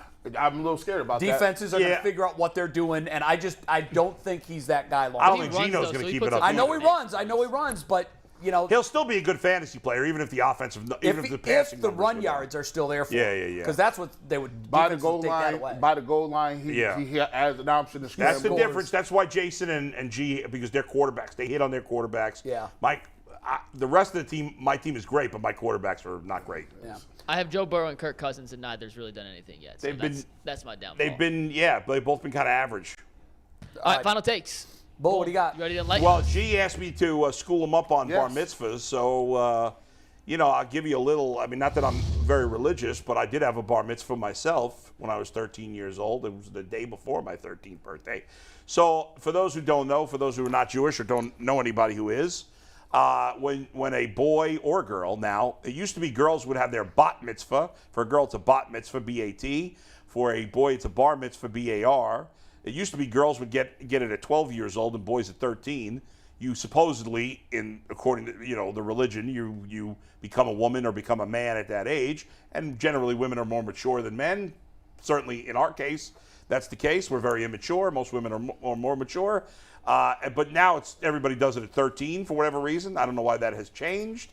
And what you do is you have to read from part of the Torah. Does everybody know what Torah is? Yep. So, anyway, and you have to read, you're supposed to read in Hebrew. I couldn't read Hebrew worth a bleep when I was a kid. So the guy who was teaching me my lessons had to write everything like phonetically in English because I just couldn't get the Hebrew down. Cheat code. My niece and nephew, this is my nephew, my wife's nephew, he's my nephew too, but it's from my wife's side of the family. And will be able to read the Hebrew. My wife has to read a portion as an honor. My honor for this is I get to hand him his talis. The talis is like, how can I describe it? It's a piece of clothing that you put around your shoulders. It's almost like a big scarf, if you will, and it has some Hebrew writing on it. My wife and I bought him his talis for his bar mitzvah, and I give it to him to put on. And there you go. Plus, I've been asked to do a few other things along the ceremony. So you have a Saturday morning services. Christians, obviously, you go to church on Sunday. Mm-hmm. We go to temple on Saturday. I don't go to temple, but when I did as a kid, we went on Saturday, and so that's the deal. So the bar mitzvah is on Saturday. He reads from the Torah, and then we go have a party after that and eat a lot of food. Do they have to wear something specific? Like you got to wear the talis, which is like the scarf, and you dress up. Yeah, you dress up like this event is like a wedding. I mean, that's Okay. the So food it's is suit and tie. The food is crazy. I'm wearing a sports coat and a tie. Yes. And this is just, and you have this for all children, right? Well, in theory, I mean, at this point, my wife and I are not necessarily going to do it for my son because we're not very religious. Mm-hmm. We're very proud of being Jewish culturally, but we're just not very religious people. And my son, he went to a lot of Jewish kids will go to Hebrew school. Just like I remember when I was a kid, a lot of the Catholic kids would go out leave school early on Wednesday to go to some sort of Catholic service, or I don't remember what it was, so many years ago. You go on like a weekend. I hated going to Hebrew school myself. My parents would often get called that I was being a class clown, and so I'd get in trouble for that. I can't imagine that. Yeah, we see that coming. And we'll get more on that from my teacher, Mr. Brown, when he joins us at some point. But anyway, so my son went to Hebrew school for 1 year, but we're not making. Now there are gifts involved, right? Usually financial. Yeah, I mean, it's like a wedding in a way. Yeah. Wow. I mean, it's So your nephew's going to walk away with a nice piece of coin. Probably, yeah. I mean, it's a big affair too. They're spending a boatload of money on this thing. Right. And really quickly, this is my last question. Yeah. Can you explain? So there's a lot of people who are Jewish, but not are practicing Jewish people. I don't think that's unique to Judaism. I think there's plenty of people that consider themselves Christian or Catholic, and it's funny for me where I grew up. There's a cultural piece, right? You said you're cultural. Right. I think of it that way. Okay. I mean, there's a lot of people that grow up Catholic or grow up Protestant or whatever, and then but they're not religious. They don't go to church or whatever. For me, it's so funny because when I grew up, all of my friends were either Jewish or Catholic. Okay. I didn't know, because all my friends were either Jewish or Italian. Like, and most Italians are Catholic. So as a young kid, I didn't even know the difference. I didn't know like Catholic and Christianity. I didn't know that there was like different parts of that. Obviously, as I got older, but as a kid, all my Christian friends were Catholic, so I didn't know that there was anything else as a young child. But obviously, that changed too. But yes, I think of I'm proud of my heritage. Obviously, my family had to go a lot through a lot in Europe. Just the fact that I'm able to live because of what they had. Obviously, I had family members killed in the Holocaust, like most Jewish people in America. Fortunately, my grandparents, made it here. My great-grandparents made it here, but there were other family members that did not. But I don't want to be depressing. But anyway, so yes, my family was religious when I was a kid. Like my dad grew up in a very religious home. We went to a conservative temple. So in Judaism, I don't know why I'm going so far, but there's kind of like 4 levels of religion. There's the Hasidic, who are the people that you see with the curls. You probably don't see. You probably a lot in New York. A lot in New Jersey. They're like rabbis. They wear the big hats on their head. Yeah. They wear that all the time. Then there's Orthodox, which is a little. It's very deep. I know. They're a little less religious, but a lot of people who are Orthodox will walk around with the yarmulke all the time, but they don't have the curls coming down and stuff. And then there's conservative, which is what I was as a kid, and then there's Reformed, which is like liberal Judaism, which is the temple that I would go to if I went to temple. See, the only reason I ask this, and you can wrap this up for my first say, sometimes I think people we don't just spend enough time asking about who people are and what their religions are, right? Like, we don't have to be, like, I was honestly interested in learning about what he goes through. Yes. And I think we could do that. We should be able to do that in sports, in regular life. They always tell you, you just stick away from that. No. But I think if you have conversations with people and you learn who people are, you can always learn about somebody else's culture, religion, and it's good. Right? A lot of time people don't have fears of other people because they don't know somebody of a religion or a race or sexual orientation, whatever it may be. I was actually asked once when I was living in upstate New York, because there were some people that lived in upstate New York their whole life. They never met anybody Jewish. One person actually asked me if I have horns. It's crazy, because this is one of these bad I can't even say it's a stereotype. It's like you go on crazy chat boards, you see all kinds of wacky stuff. And he didn't mean it offensively. Like, he didn't know any better. Wow. And I talked to him about it, and this like blew my mind at the time, but whatever. So people don't know. These discussions are good. Typically, I think people in most settings are afraid to, like, I know when I grew up in the Midwest, and I'm Catholic, and most of my friends were Catholic. Right.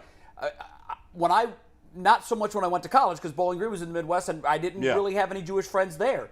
But when I moved to the Northeast, it's different. I was so culturally ignorant on the whole thing. And a lot of Jewish people work in media, so I had a lot of Jewish friends at ESPN. Yeah. And I remember many times over lunch, they would take me to delis and explain the traditions and why they do certain things. Yeah. And I was a sponge. I asked a million questions, and I would say, I hope these don't offend you, and they would say, I wish more people did. No, it's good. It's good to have these conversations. That's what you need. That's how you need to make the world a better place. Everybody needs to take somebody under their wing and teach them, because a lot of people don't know a lot of things, and they're interested. And you gotta be kind enough to take them and teach them your part of the culture, so when they go out into the regular world, they actually have some type of knowledge of what's going on in other people's world. So I think that's That's actually Ignorance really breaks good. down barriers that lead to division. And what's funny is, like, if a lot of people from New York City, even if they're not Jewish, have some Jewish culture because there's a Jewish culture in New York City in general. Very much so. And it was weird because even when I meet Jewish people here, it's different. There's a different Jewish culture. If you live on the east side of Cleveland, you live in Beechwood and areas like that. It's just different. But you know, it's okay. It's okay. We don't have to all be the same. It'd be boring if we all look the same and had the same religions. And we have some variety. And as long as we're open-minded to other people's ideas and religions and thoughts and politics too, like. Sure. You know, I know we don't want to go in politics. I'm not really going to, but like I remember there was one guy on Twitter who I was friendly with, and he's a real conservative, and I'm a real liberal. And I said to him, "Let's go for lunch. Let's talk about it. Let's see what we can agree on." Yeah. And we don't do enough of that. Even I don't do enough of that. I'm looking to do this, but I'll never forget that because we had a really great conversation, and we saw eye to eye on more things than we thought we would have by the time it was done. You know. I mean, we don't need more have of that. We need more conversations. And me and too. less Like, yelling. we don't need to hate each other. Let's try to find our commonalities more than the differences are interesting and they're things we should talk about. But we don't need to dwell on the differences. McNuggets got We got a little bit of breaking news real quick. Oh, yeah. First pitches for the Guardians series great. have been It's gonna be announced. early game, I'm sure. On Friday, first pitch between Tampa Bay and Cleveland will be at 12:07. That's It's what we the noon figured. game, so Yeah. it'll be live. Probably will be all three during days. the show. Saturday, also 12:07 on noon. However, Sunday, if it goes, they have given it a little buffer room with the Browns game also being a 1 o'clock. Good. 4:07 first pitch. That was my biggest concern. My biggest concern was they were going to stick us in the afternoon also on Sunday if needed. I figured last night when the Braves won the East, I said, oh, this is not good for Guardians hoping for a primetime game. Yeah, especially they're playing the Rays. I mean, they have no there's market. two of the smallest. It's The probably Mets the have two 3 smallest. primetime games. Well, of course. I mean, they're the surprised, biggest market, and they're going to always be in prime time. And the Guardians and the Rays are probably the smallest playoff markets. Which, that are left. as much as we're frustrated by it, I get it because more people are going to watch the Yankees and the Astros because there's more interest. However, if the Guardians win, which I'm confident they will, they'll play the Yankees, and so they'll get better time. They'll be in prime time against the Yankees, yes. Yeah. So that'll be. It's going to be interesting. At how that point, you don't have wild card games. It's just 4 teams in each league that are left. It's going to be interesting how we handle that come Friday. We'll have a game going on while we're first. We'll on be the air. We'll be giving live updates. Yeah. I mean, we can't do play-by-play. We can't. But we can certainly discuss what's going on in the game. And let's face it, we have to keep this in mind. Anybody that's interested in what's going on in the game, they sure as hell are not watching us. That's right. So we have to sort of temper that with that information. Oh, I also seen, I think Mary Kay tweeted that Myles Garrett practiced but limited, like very. He's limited practicing today, yes. Yeah, so that's something. We're also going to have a Guardians post-game show after each playoff game, by the way. G. Bush and Earl. So even after Friday, game 1. Yeah. I mean, They're gonna have to find a way to rewind and catch up, watch that first hour before they. That's gonna be hard. It's gonna be tough. Earl to Pearl. Yeah, I'll be back on the Guardians postgame when I get back into town, but unfortunately I got to be away this weekend. So is today your last day? It is, yeah. You leave tonight or tomorrow? I'm getting on a plane in about 4 hours, 5 hours. Okay, very good. Yeah. Well, have a safe time. Thank you. And enjoy your nephew's bar mitzvah. Thank you. I hope everything goes well, and Yes. congratulations to him. Yes. Congratulations Thank to you. him. Yeah. All right, we've got less than 3 minutes, so I don't know, Ty, you got anything? The only thing I was going to say was that the Browns secondary got to come to play. We invested a lot of money in there, and it's a lot of hype that's been going on about them. And this is the game where we're going to find out if this secondary is really legit or not. And if I know like I know, it's on y'all. You know, you can look at the defensive line and say who is in there, who ain't in there. At the end of the day, you can help this team by covering your guy and creating coverage sacks. So right now, you guys are the focal point. Y'all the strong suit. Y'all the guys that's fully healthy. And it was nice seeing Del Pitt and Denzel play well last week because those are the two guys that kind of haven't been playing well this season. So y'all need to carry that momentum, and y'all have to be the heart and soul of that defense because if we're going to win this game, it's going to be because the passing defense is there. I agree with that. G. Bush? That's all I had. I'm good. Yeah. All right. I think that's it. By the way, Browns 31, since I'm not going to be here Friday, Browns 31, Chargers 30. You heard it here first. Wow. 31-30 Browns ball. I had 27-20, but yeah. You got Browns You're winning? here on Friday. Yeah. Stop. Hey, you're here Friday. Don't give your predictions now. I am here Friday, ain't I? I am here. There's plenty of time between now and then. If we find out that Myles Garrett is playing, that will change my prediction for the game. I think he's that big of an impact player. I got the Guardians sweeping the Rays. Please let them sweep the Rays. Guardians over the Rays, baby. Yeah, no, Peace out. religious person says, God, please let them Please. Peace out. All right, we're out of time. 22-hour break. Back tomorrow on the Ultimate Cleveland Sports Show. There And you there go. it is. Better. It is the 5-star handshake. Yeah. Right knew it. there. Smooth. And he called you bro, too. What respect. Right off the jump. Bro. I love